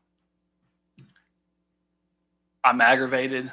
I understand, there's liability costs. We're worried about field maintenance. In a letter that hasn't been responded to, or an email, I apologize. I offered that if I'm allowed to use the fields, I will go buy a rake and tamp, and every single time I am done, I will take care of that field. And I assure you, I'm going to do it a lot better than people who've never played baseball, who are taking care of these fields now. Thank you. Thank you, Ben. Come on, ma'am, go ahead and work yourself up here. I don't want to, you was in the shadows, but come on up, sir. All right. My name is Bobby Griffiths. I am the president of girls softball of Columbia County. As far as what Clint said at the meeting on the 6th, I am the president with the travel ball team. All right. My team, or I say, let me rephrase all this. I start my day at 3 o'clock in the morning. I get up to go to work, drive an hour, 2 hours sometimes to work. I get off, get back into town around 4, 5 o'clock. From then till about 9 to 10 o'clock that night, is spent up there at the softball fields, either coaching a rec ball team, coaching my travel ball team. Usually, if you talk with anybody that knows me, 4 days of the week, you can find me up there at the softball fields. I don't get paid to do this. All right. I miss my oldest daughter plays for Jessica Robertson with Fort White's High School. You can ask them. I miss a lot of her games. All right. I miss a lot of it. Valuable time I will not get back with her because I'm spending my time up there at the softball fields doing either coaching rec league, like I said, coaching or travel ball. Like I said, I don't get paid to do this. All right. So, and a lot of what Mr. Clint Pittman was saying in the last meeting, when all this was kind of snuck in on everybody, pretty much eliminated like travel balls destroying the fields, just destroying them. We're going up there, we're holding drills, we're just beating them to mess and back. All right. So what I got to show here is some pictures I've taken from up there at the fields. All right. This is one prime example. He specifically said a travel ball team done. Okay. This is on field 5 up there at our complex. Okay. I'll show everybody else. All right. Address us, not. No, I know, so everybody else can see. But anyways, this here was not done from a travel ball team. Now, it may have gotten done over time from tournaments, rec ball games, this and all that. But I've sat there and watched this hole grow over the past year and a half. Countless with batters boxes, pitching mounds, all that. Holes get dug out. We've actually had one of our board members' daughter break her ankle from sliding into home, catching the hole that was dug, broke her ankle. All right. Okay, thank you, Ms. Griffiths. Got a 3-minute limit. All right. So you allowed. For the record, the pictures that you may have, if you'd like to, you can leave with the clerk for the record, okay? So we can, But like I said, leave it down there.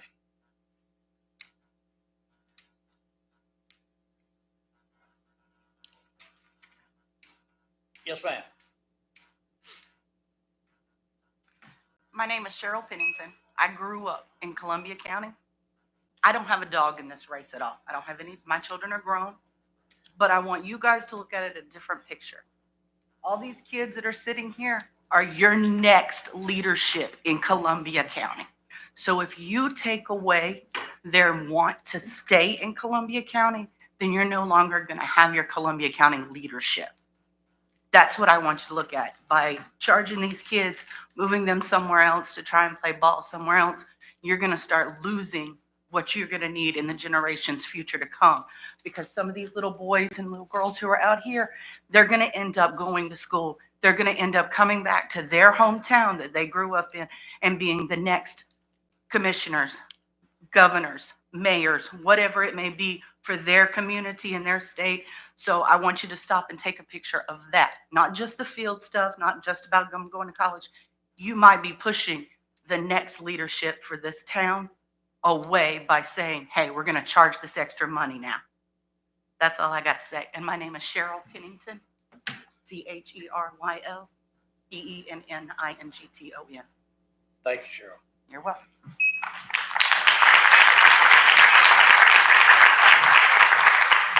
Kimberly Taylor. I don't have any skin in this game, but you know why I'm up here? It's because I'm a school teacher and I see these kids and what they go through at school.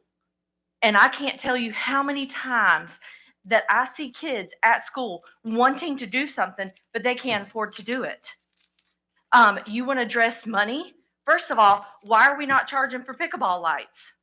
What is it, $125 a day for rental for lights? Let's talk about more money. Go to the softball fields any given day. And I got pictures. I just deleted them the other day. Any given day. And I'll tell you what the men are doing. They're sitting on their phones. At any time, more than 15 minutes. I get they get time. But more than 15 minutes, they're up there. On the weekends during travel ball. How many times I'm head of concessions? How many times we are told there's no toilet paper, there's throw up in the bathroom's not flushing. Where's the county guys? Nowhere to be found. Let's talk about I'm sorry. I'm so emotional. The light. Keep your comments, please. Yes, ma'am. But then we're not allowed to have lights on certain days because daylight savings times. We've been told no lights because the daylight savings. But pickleball is going to get lights from what time to what time and not be in charge per team. It doesn't make sense. And then let's go to the, and I know this is petty and I'll go there. I'll be petty. Let's go to the new Facebook and Instagram websites. Go, what's it called, Chris? The Columbia Sports, whatever. I want you to go on there and see how many times they've talked up softball. Once. I went through last night with my mom and I said, do you see how sad this is? One time have they posted something about softball. I'm being petty, but that's all right because this is for our youth. This is for my children and my grandchildren that's coming up. And I expect that y'all do something about it. You got her name. You got her name. Anybody else?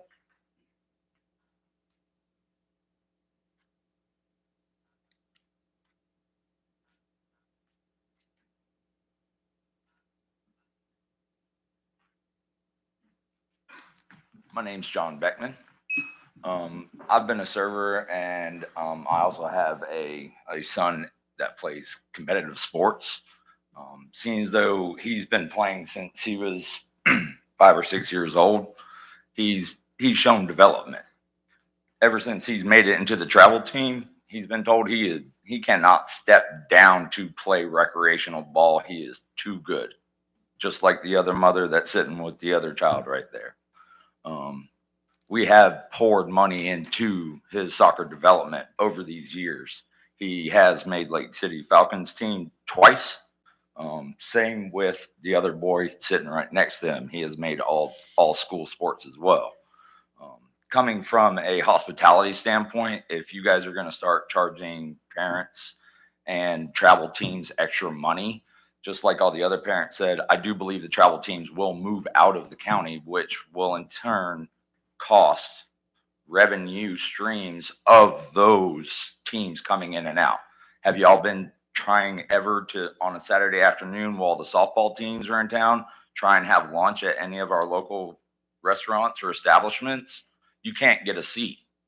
You will be taking money out of not just our pockets as a community, but as our homes as well, because most of our parents work in that hospitality to be able to pay those dues. She said $650. That was just for 2 seasons. That was for winter and spring. We still have 2 more seasons coming. We don't normally play summer, but we have winter, and then we have to turn around and play for high school as well, which are added costs. I plead to you as the board. I understand costs are costs. We can help as a community to help keep those fields a little better off. We need a little direction. We have volunteers that already help take care of coaching and developing in our young kids. Why can we not ask the community to help the community stay a community? I don't know what Mr. Pittman had before. I don't know where these fees come from, but coming from me, I'm trying to instill in my son, work hard and it'll pay off. I have him working with me to help pay for his shoes, his balls, anything else he needs. This is an added expense that we as parents and as a community, we cannot afford. If we can help and there are willing people to help take care of the grounds, just like the other coaches said, we'll try and make them better than what has already been set forth there for them. So if that'll appease you and we can help work together as a community, I do believe we can get past the whole obligation of monetary supplements for these children. Thank you, Ms. Berkeley. Thank you. One more, ma'am, come on up. One more, and then, I think it's pretty obvious that, in speaking opposition. Yes, ma'am. I'm Stephanie Boatwright. So I started playing softball in Columbia County in 1995 when right after the fields had first started getting big and opening. And it was for softball. I had a very rough childhood. Softball was my outlet. And a lot of these girls in Columbia County, if you look on Facebook every day, we have this kid's gone missing, this kid's gone missing, this kid killed this kid, and it's getting worse in our community. So me as a coach, I do coach travel ball and I coach rec ball. I'm also on the board with Mr. Bobby. We spend 70% of my week is at softball. I'm there with the girls. I help girls from other teams. I'm constantly coaching. I'm also a teacher as well, just like Ms. Kim. So I invest in the youth so much in this county that I just wish the county invested in them more, because like I said, every day you open up your phone, there's a child missing. This child killed this child. This child's on drugs. It's softball for a lot of these people. That's all they have.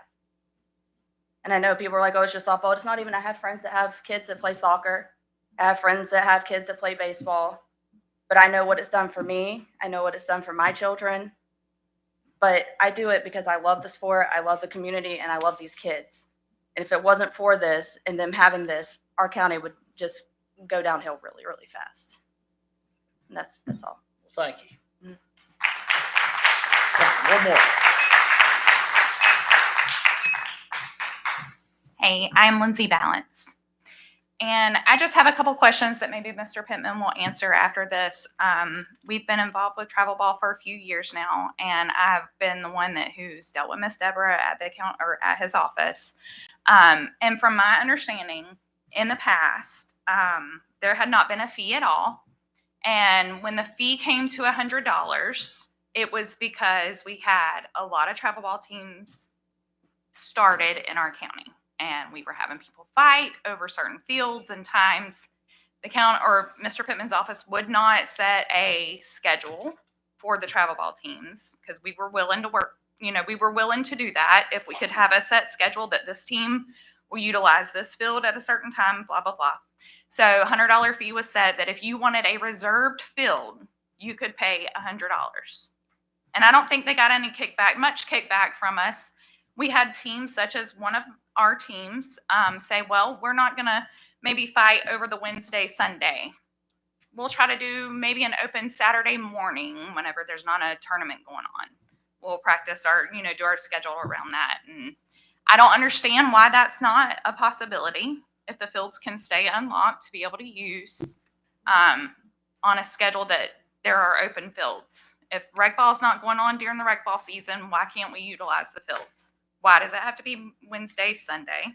And then where did the 300 come from? It was 100 because we were reserving a field. Now it's not reserving a field. It's in order to use this field, you have to pay $300. So it was just kind of come out of, maybe it had been discussed. I did not know it was going to be on the agenda. It was not advertised, I guess, and I didn't follow it. But maybe he can answer some of those questions as it's just kind of why now? What has brought this? Why can't we work like a lot of the other parents said? If it's maintenance, if it's whatever, we're willing to do whatever we can to help that financially for volunteering. Thank you. Thank you. Okay, make it quick, please. She is the last one. Yes, sir. Because we ain't gonna do that, Stu, and you ain't running this show, so sit over and be quiet, or either I'll have you move. How about that? Now, go ahead, man. Hi, my name is Jennifer Schneiders. I come to you as a parent and a Lake City resident. I have 3 girls. We finally got a boy. And my girls play softball. They've played rec ball, travel ball. We've done this for 8+ years, and we had no problem initially paying fees. That's not necessarily the issue, but the increase. I did take the liberty to call around surrounding counties to see what they were charging, and we've played at some of those fields. I believe at the last meeting they said $30 per player. Ocala said no, that was $20 per team per practice per hour. And I mentioned their fields are better maintained and they have Wi-Fi at their field. So if you're going to compare apples and apples, I mean, I can take pictures of the fields that we have there. There needs a lot of maintenance. There's been fencing, netting that was broken. A mom was hit by a ball at a tournament. I mean, there's been quite a few maintenance concerns. Aside from that, are we really fighting over this softball? Our kids are out there playing. This is a positive thing. I strongly encourage you. There is a Lake City tournament this Saturday, which has over 60 teams that are going to be playing. I believe the entry fee is $535 for these teams to come and play, some of which are Lake City teams. If there needs to be fees imposed, why not on the tournament director, if that's the damage coming from them? But if you could just take time to maybe come for a little bit Saturday, I don't believe that there is a gate fee. Take a look at your residents that are there, that are enjoying themselves, these kids that are learning fundamentals, not just about softball, but about working together as a team, being responsible, working hard, and your hard work paying off. Another concern is not being able to access the fields if you're not part of rec ball or travel ball. I understand that the leagues, or that we have Babe Ruth, but is it all like every single day that they have it reserved? If we could kind of get some clarification on when we could use the fields, like say if I wanted to take my daughter to do extra pitching lessons, just her and I have to have permission to access those fields. If you have a pitcher or no pitcher, you know you need extra reps, and you can't do that in like impact zone. You need the heat, the humidity, you need the clay, you need to be out there.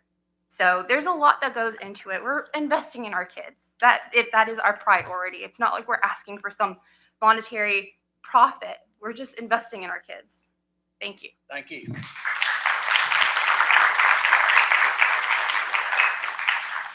Mr. Pittman?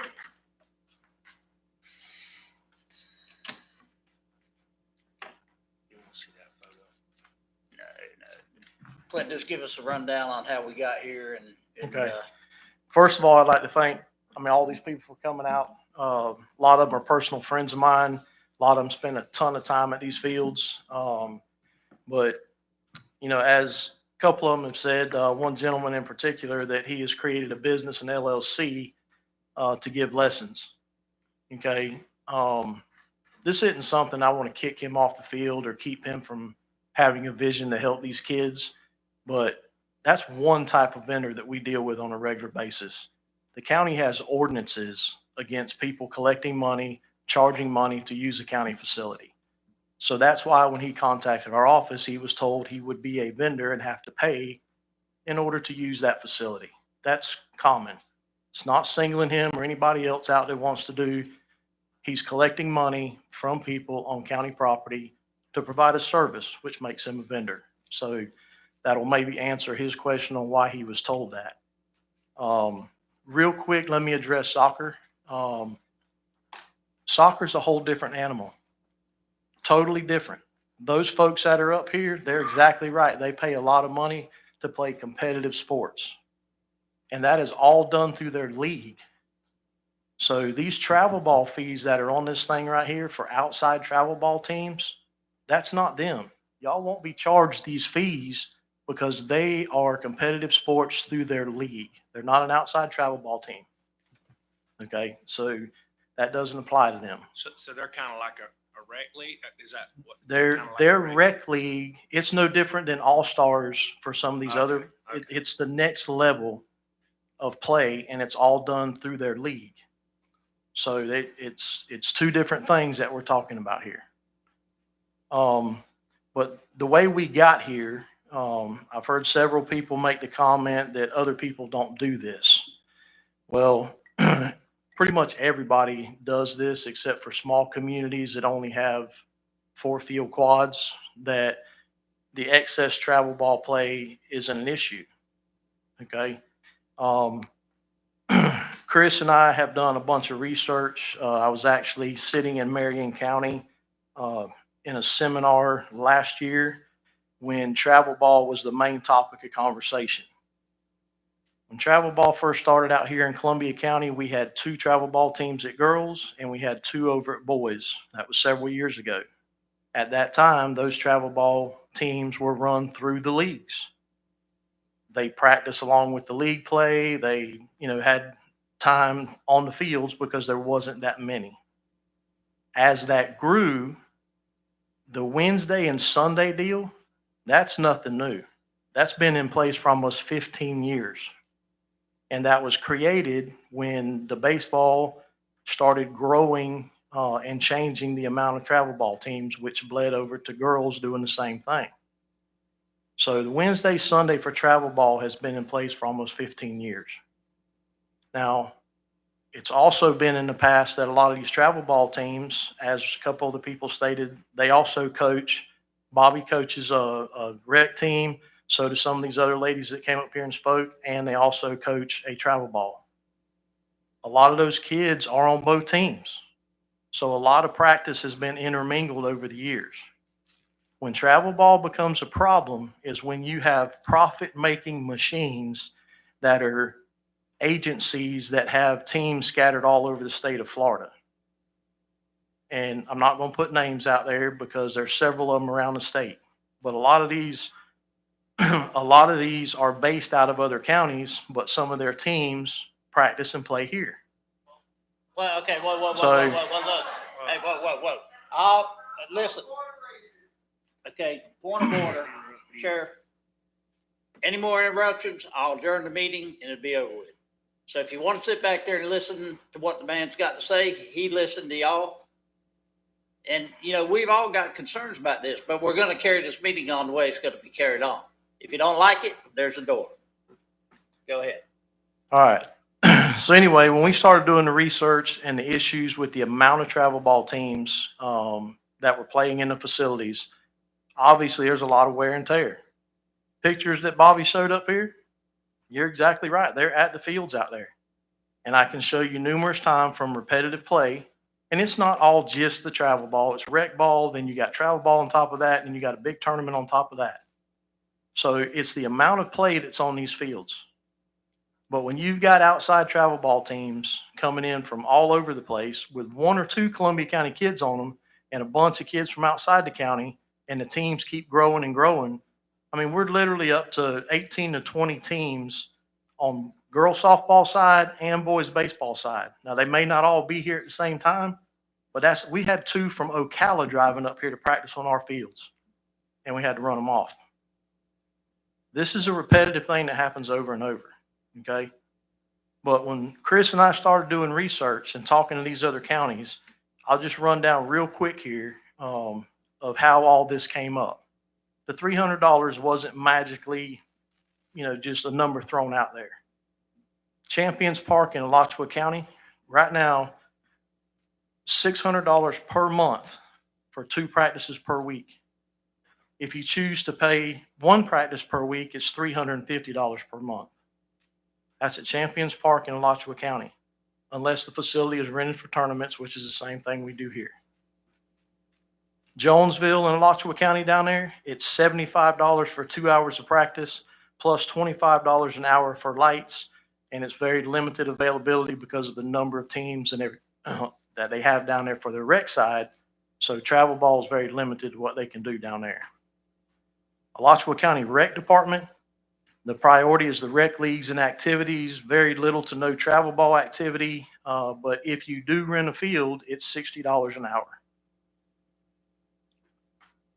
And it's based on a first come, first served basis, which is the language that we put in when we updated our fee schedule. Marion County, as the lady stated a few minutes ago, she's exactly right. It's $20 per hour for field rental, $25 an hour for lights, $30 for lines and setup on the field if they ask to have that done. And that's for baseball and softball. Suwannee County, they charge no fees, no lights, but there's no field reservations, first come, first serve. but it's a very rare occasion that anybody gets lights. If they do, it's $25 per hour. Let me ask something. How many fields does Suwannee County have? I don't know what they're up to now because they were looking at a grant to build some more, but in the one quad, they only got 4 fields in the one quad. Now, it's my understanding that they have built another one. Is that Brantford also? Or is that That's just over in Live Oak. Brantford has fields down there also. They're how much? They're how much? They don't charge any fees for their fields. Limited use, $25 an hour if you use lights. Leon County is free with priority to rec leagues due to limited travel activity and availability because of the leagues. If you use lights over there, it's $25 per hour.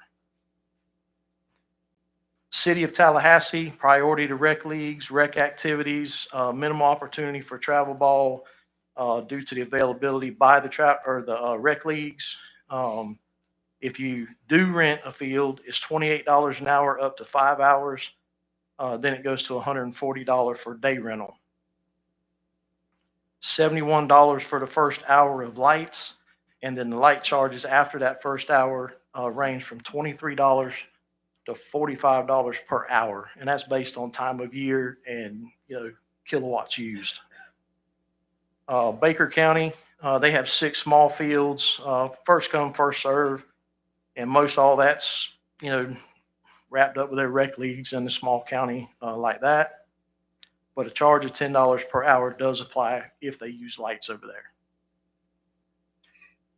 But anyway, I got Duval County, I got Manatee County's got it broke down. Softball without lights, $15 an hour for field rental. With lights, $26 an hour. That's consistent for their little league fields. If you go to their bigger fields, it's $25 an hour field rental, $36 an hour for lights. Minimum 1.5 hours required.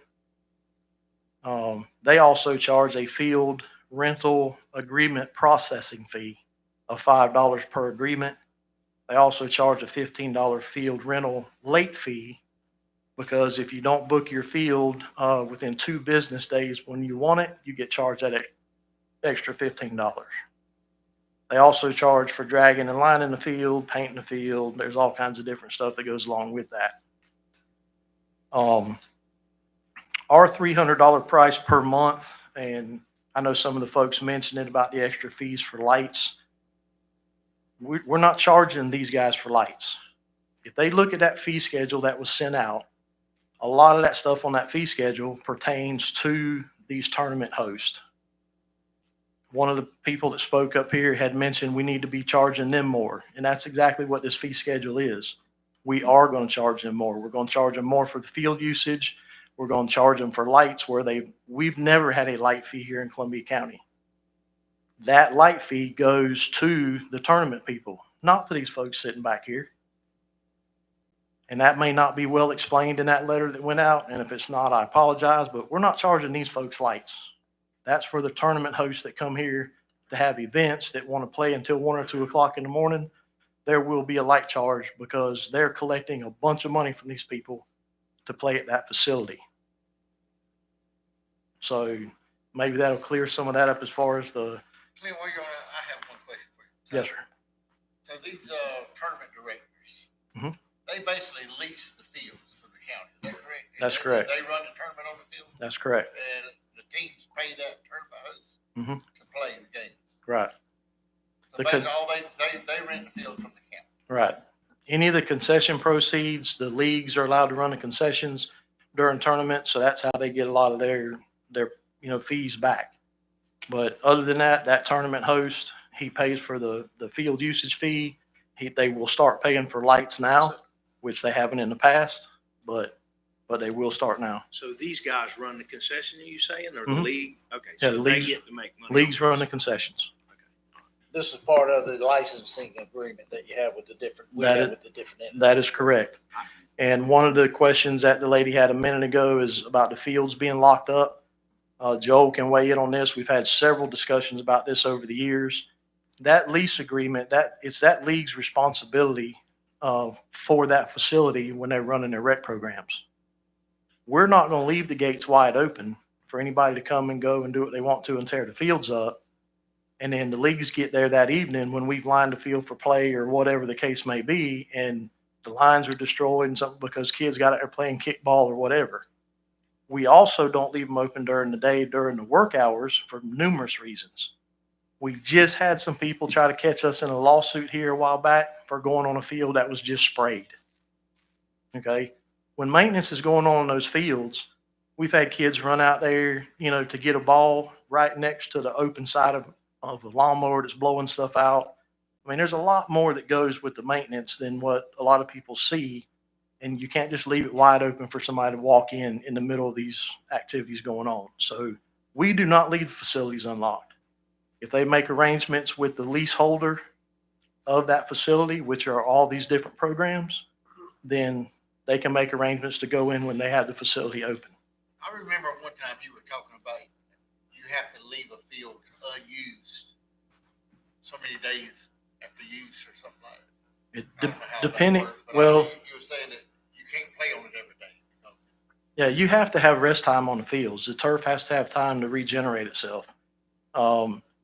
If you don't, then you end up with issues with aeration and all kinds of stuff. There's a bunch of different maintenance things that go into that, but there's so many different things that go into the maintenance side of it. One lady said something, about the nets out there.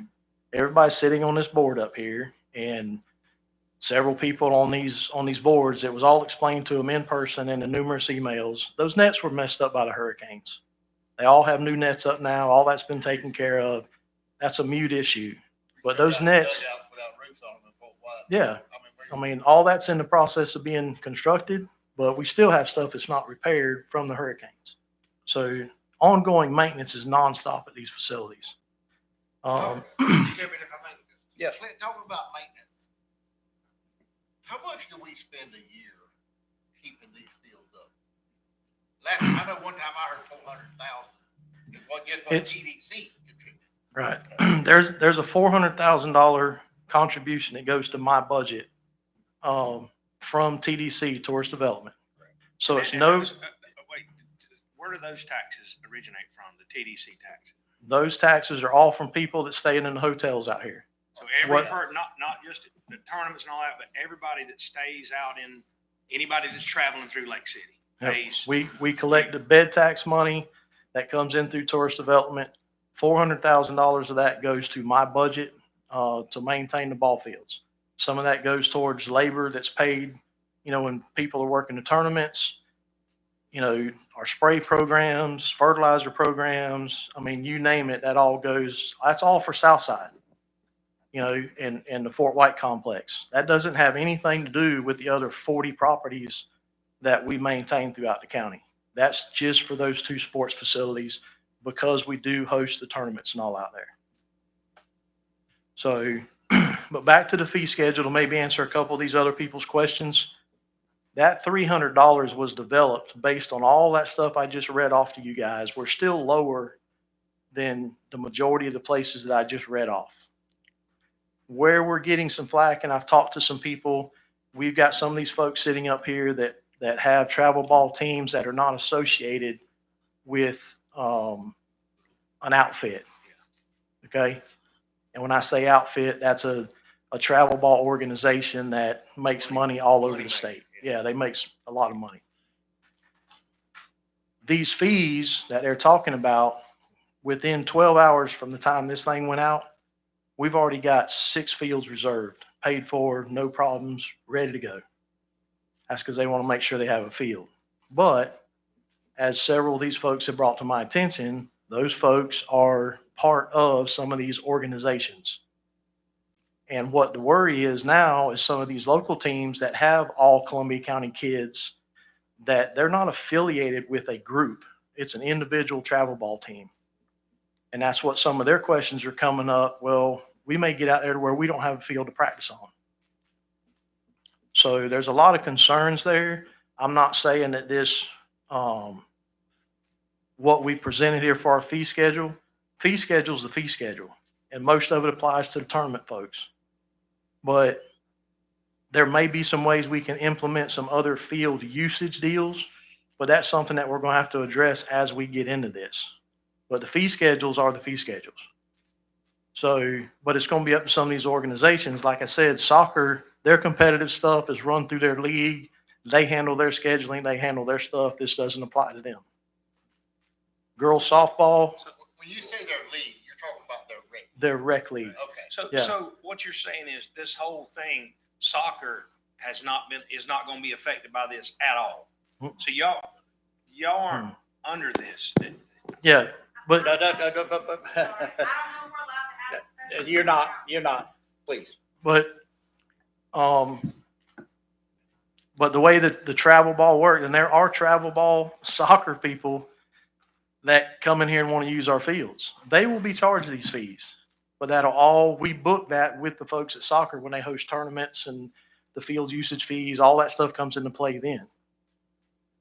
So all these fees, they are what they are, but the use of the fields, can we tweak some of that? We're probably going to have to, because of the number of teams we have and some of these local folks that may not have a place to play.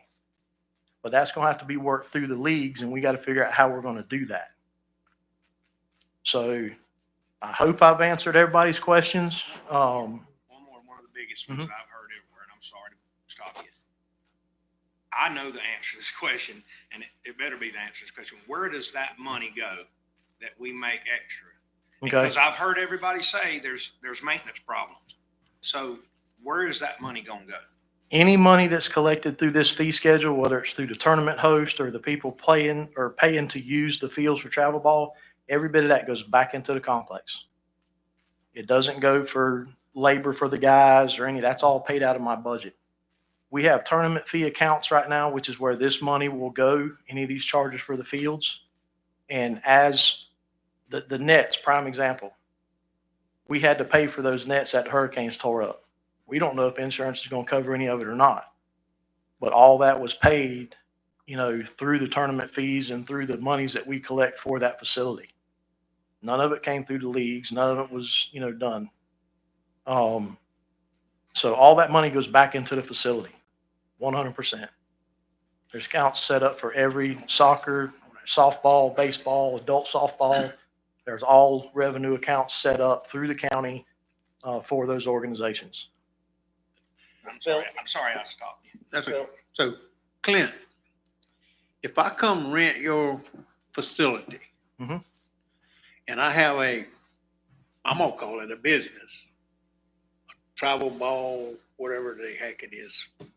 And I love it too. I don't have no complaints about no kid playing ball. I've had children to do that myself, and I just love to watch them do that. I even go watch them now. But if I rent your field for, how much does it cost to rent those things for a weekend or whatever it is? Like a tournament you talking about? Yeah, like a tournament. It depends on where you're at. Boys baseball, girls softball, there's different fees depending on, what programs. Girls softball with the new fees are going to, when those tournament hosts come in, if you want to use 4 fields, you're going to get charged $150 per day for that field, plus whatever the new light fees are in order to use that. $150 per field, is that what you said? Per field, per day, yes. Right, now, Plus there's the $500. Yeah, there's the initial $500 fee to reserve for that tournament date, yes. okay, so does this person that rents this field can charge anybody what they want to charge for something to eat and whatever it costs their kids to play? Concession stands are run through the league. They set the prices and take care of all that. Their entry fees that company can charge whatever their entry fees are for these teams to pay to enter those tournaments.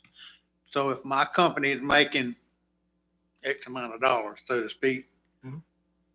and it don't cost me as much as it does them, they're gonna pay their money regardless of how much money I make. Is that what you said?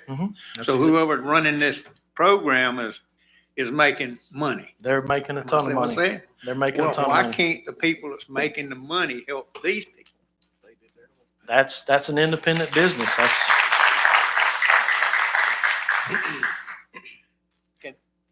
There are a couple of things that I think Clint's probably hit the nail on the head. Letter went out and it doesn't necessarily mirror what's in the resolution y'all adopted. Okay, so if it's okay, Mr. Chair, I'm gonna read what the actual fee resolution says. Okay, so the fee schedule for parks and recreational facilities, all fees are non-refundable due at the time of facility reservation. A tournament is any event involving 2 or more teams competing in a series of more than one game. It shall be not be necessary that the tournament result in a championship, the elimination of losing teams, or awarding of trophies or other recognition. So if you try to put something together that's more than one team playing for more than one game, that's going to be considered a tournament. You're going to pay the $500 maintenance fee. Special events means any event of any kind that does not constitute a tournament, single field, or pavilion use, and which requires any level of county staffing before, during, or after the event to complete cleanup or maintenance. Special events also require y'all's $500 fee. Now, what these folks may not know is before this, we already had the $500 fee, but it was refundable. So what we had was outside outfits that were locking down reservations. And then as soon as they said, well, I don't want to use that, they would take that same $500 and roll it forward. So we're trying to fix the way people were gaming the system. The important definition, somebody said, I don't know what really constitutes a travel ball team. Well, it's in the ordinance, or excuse me, it's in the resolution. Travel ball teams are those teams organized outside of organizations holding license agreements for the regular use of county facilities. So if you are organized outside the umbrella of one of our licensees, and understand our licensees get to use the facility, they just have to follow the rules, but they don't pay anything to use the facility, right? Let's see, travel ball use of facilities shall be limited to paid access use as provided in the fee schedule, and all such use shall be subordinate to tournament and special event uses. The monthly fee shall ensure the travel ball team exclusive right of use of the reserved field during up to 2 days per week per month. What those 2 days are is something that Clint's office decides. All travel ball teams shall sign facilities use agreements that will set forth rules for proper use of facilities to ensure the integrity of playing surfaces throughout the calendar year. And I think that's what's being lost here. This isn't about money.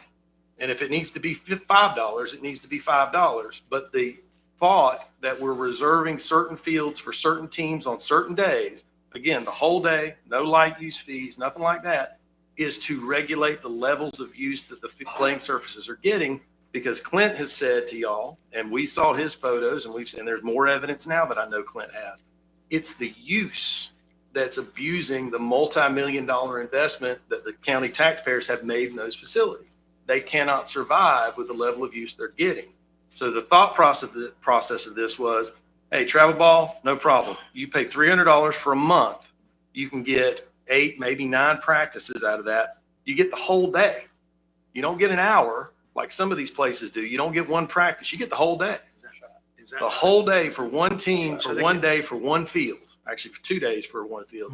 So the thought process wasn't to punish anybody. It was to make you get an exclusive field 2 days a week that you can do whatever you want on. Now, your team has to do that. You don't get to sublet it and let other people come in there. But it was to reduce the levels of use that the fields are getting when they're not being used for the tournament play.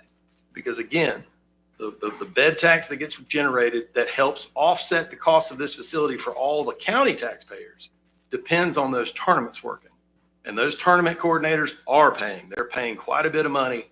And now we're making sure we get to keep the money when they pay it to have these events here. So the idea here is that all boats rise in the tide.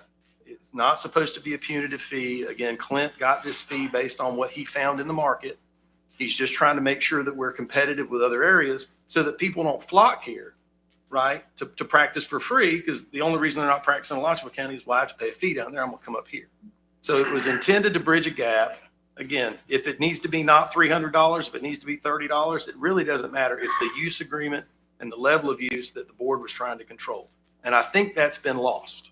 I think that's really genuinely been lost in all this.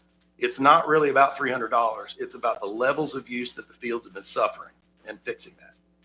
Chairman, Joe, didn't I hear one of them say a while ago that they would show up and use the field and it would already be used and they didn't have a field to practice on? Right. And again, the gentleman that was complaining said, hey, one of our folks broke her ankle because there were holes that were dug by other teams. Exactly.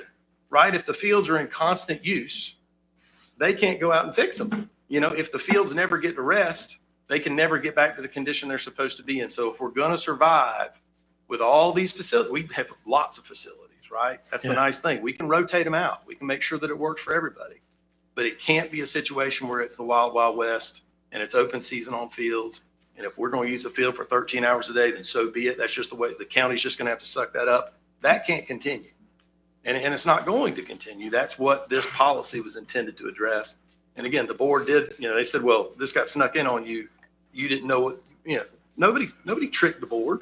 We had a long meeting about it. And we talked about why we were doing this. So, I think what's been lost is translation. The purpose was good. The board adopted it.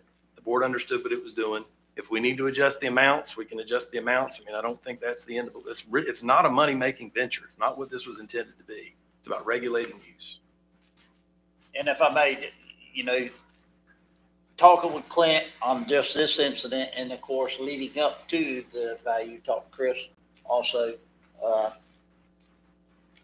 everybody that plays travel ball, like all these dedicated parents out here, they know the investment that they make in their child to go out there in that world, as well as I did it when I was doing, 25 years ago, 30 years ago. And we paid back then, when we played, for the Tallahassee Titans, we paid our fee. And, but of course, I was with the organization, and some of the parents here, grandmas and stuff, they were right there with us back when we were Dixie Youth here, So we've made leaps and bounds, and every single tournament parent that travels the state and the Southeast United States, they've heard the feedback when they go to the tournaments. Man, y'all from Lake City? Oh, this is now. Are we like some of the mega parks in Dade County? Absolutely not. But are we within the top 5 in the state of Florida? That's fact. And when you travel, you learn that real quick.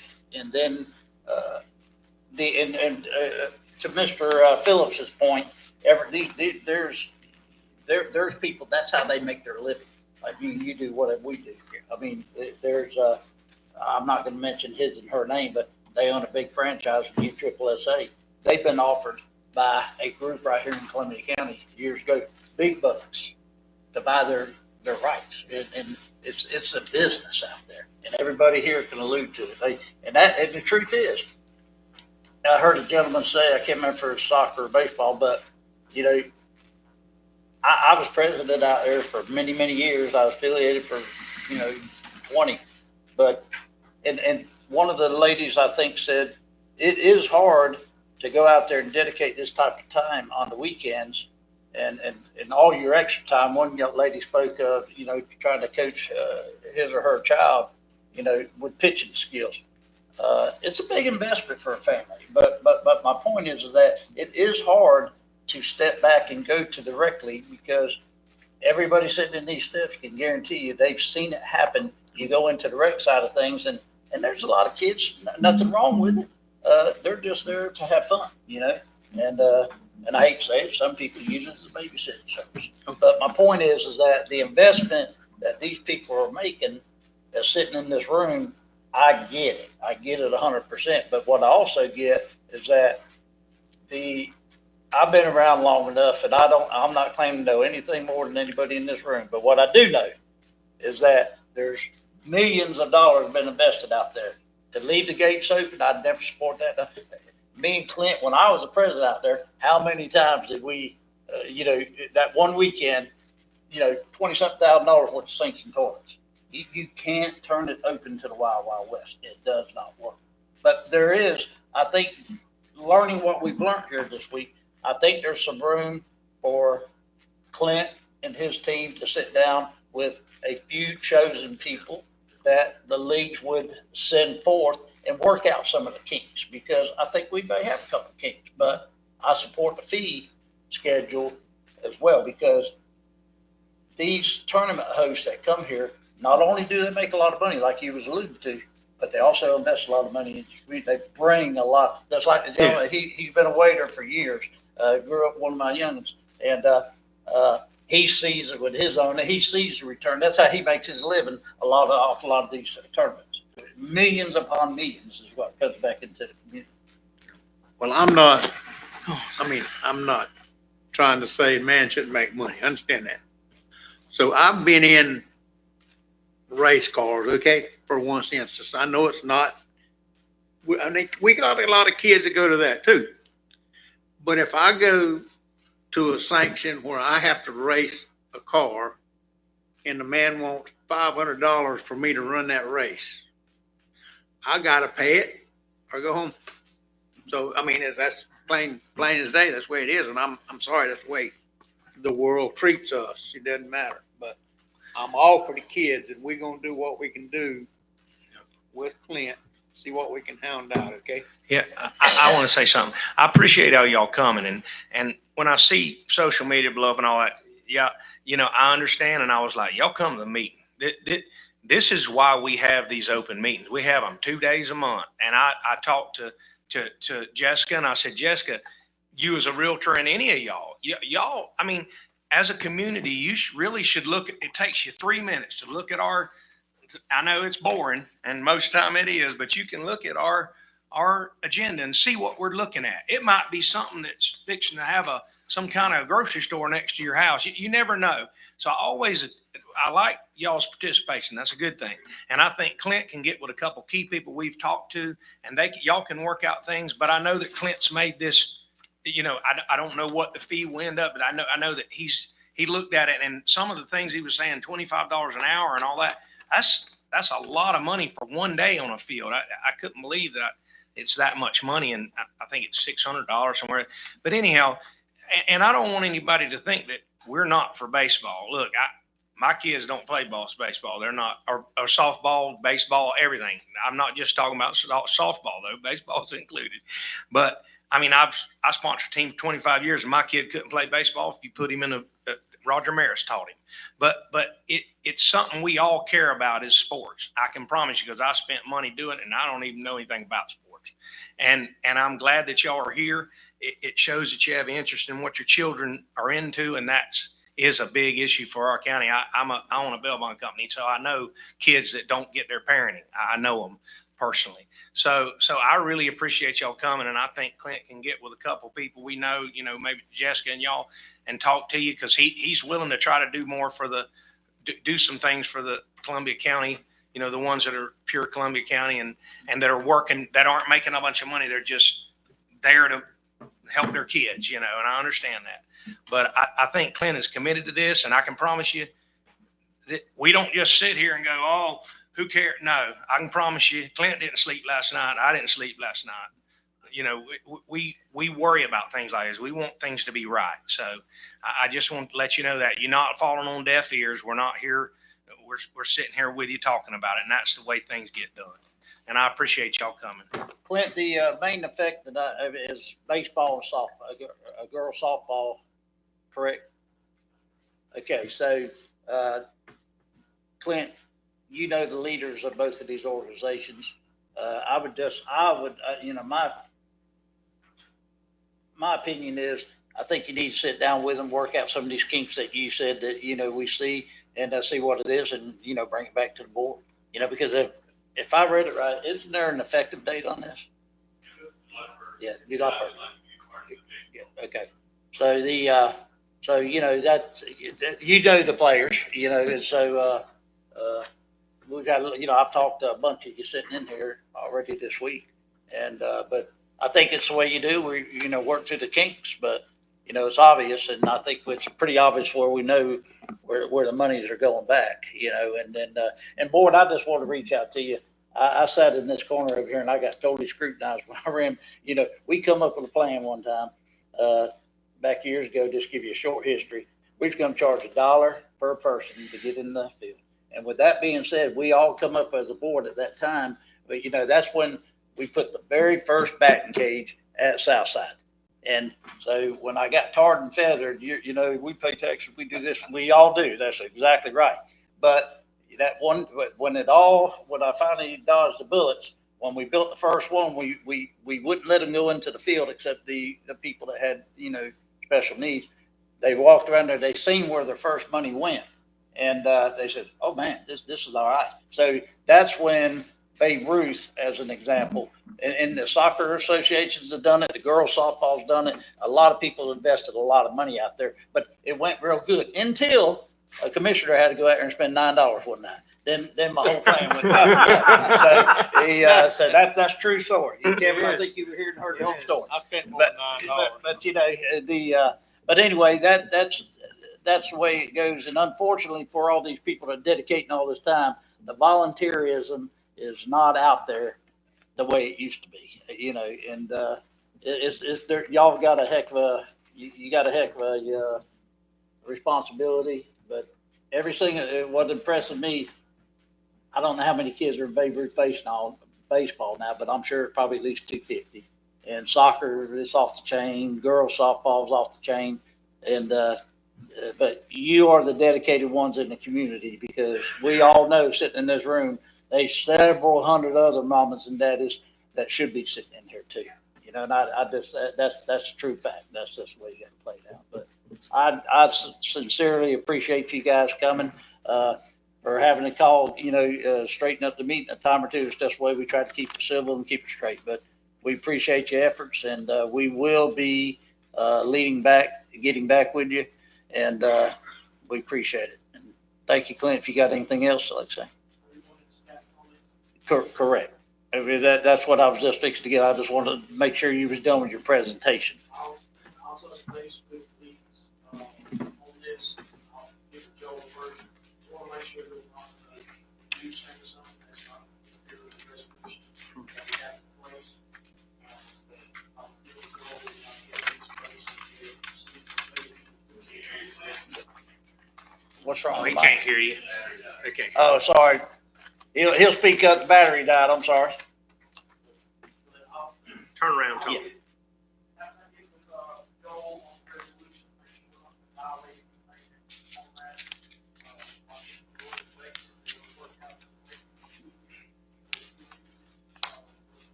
And Clint, if you want me to participate in that meeting, we can just short circuit that and I'll just meet with all of them with you. Okay. Thank you.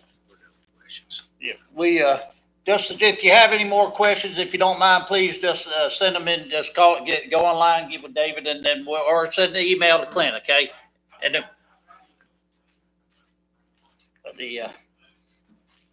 okay, we're done. Yeah. Okay. Okay. All right, meeting's adjourned.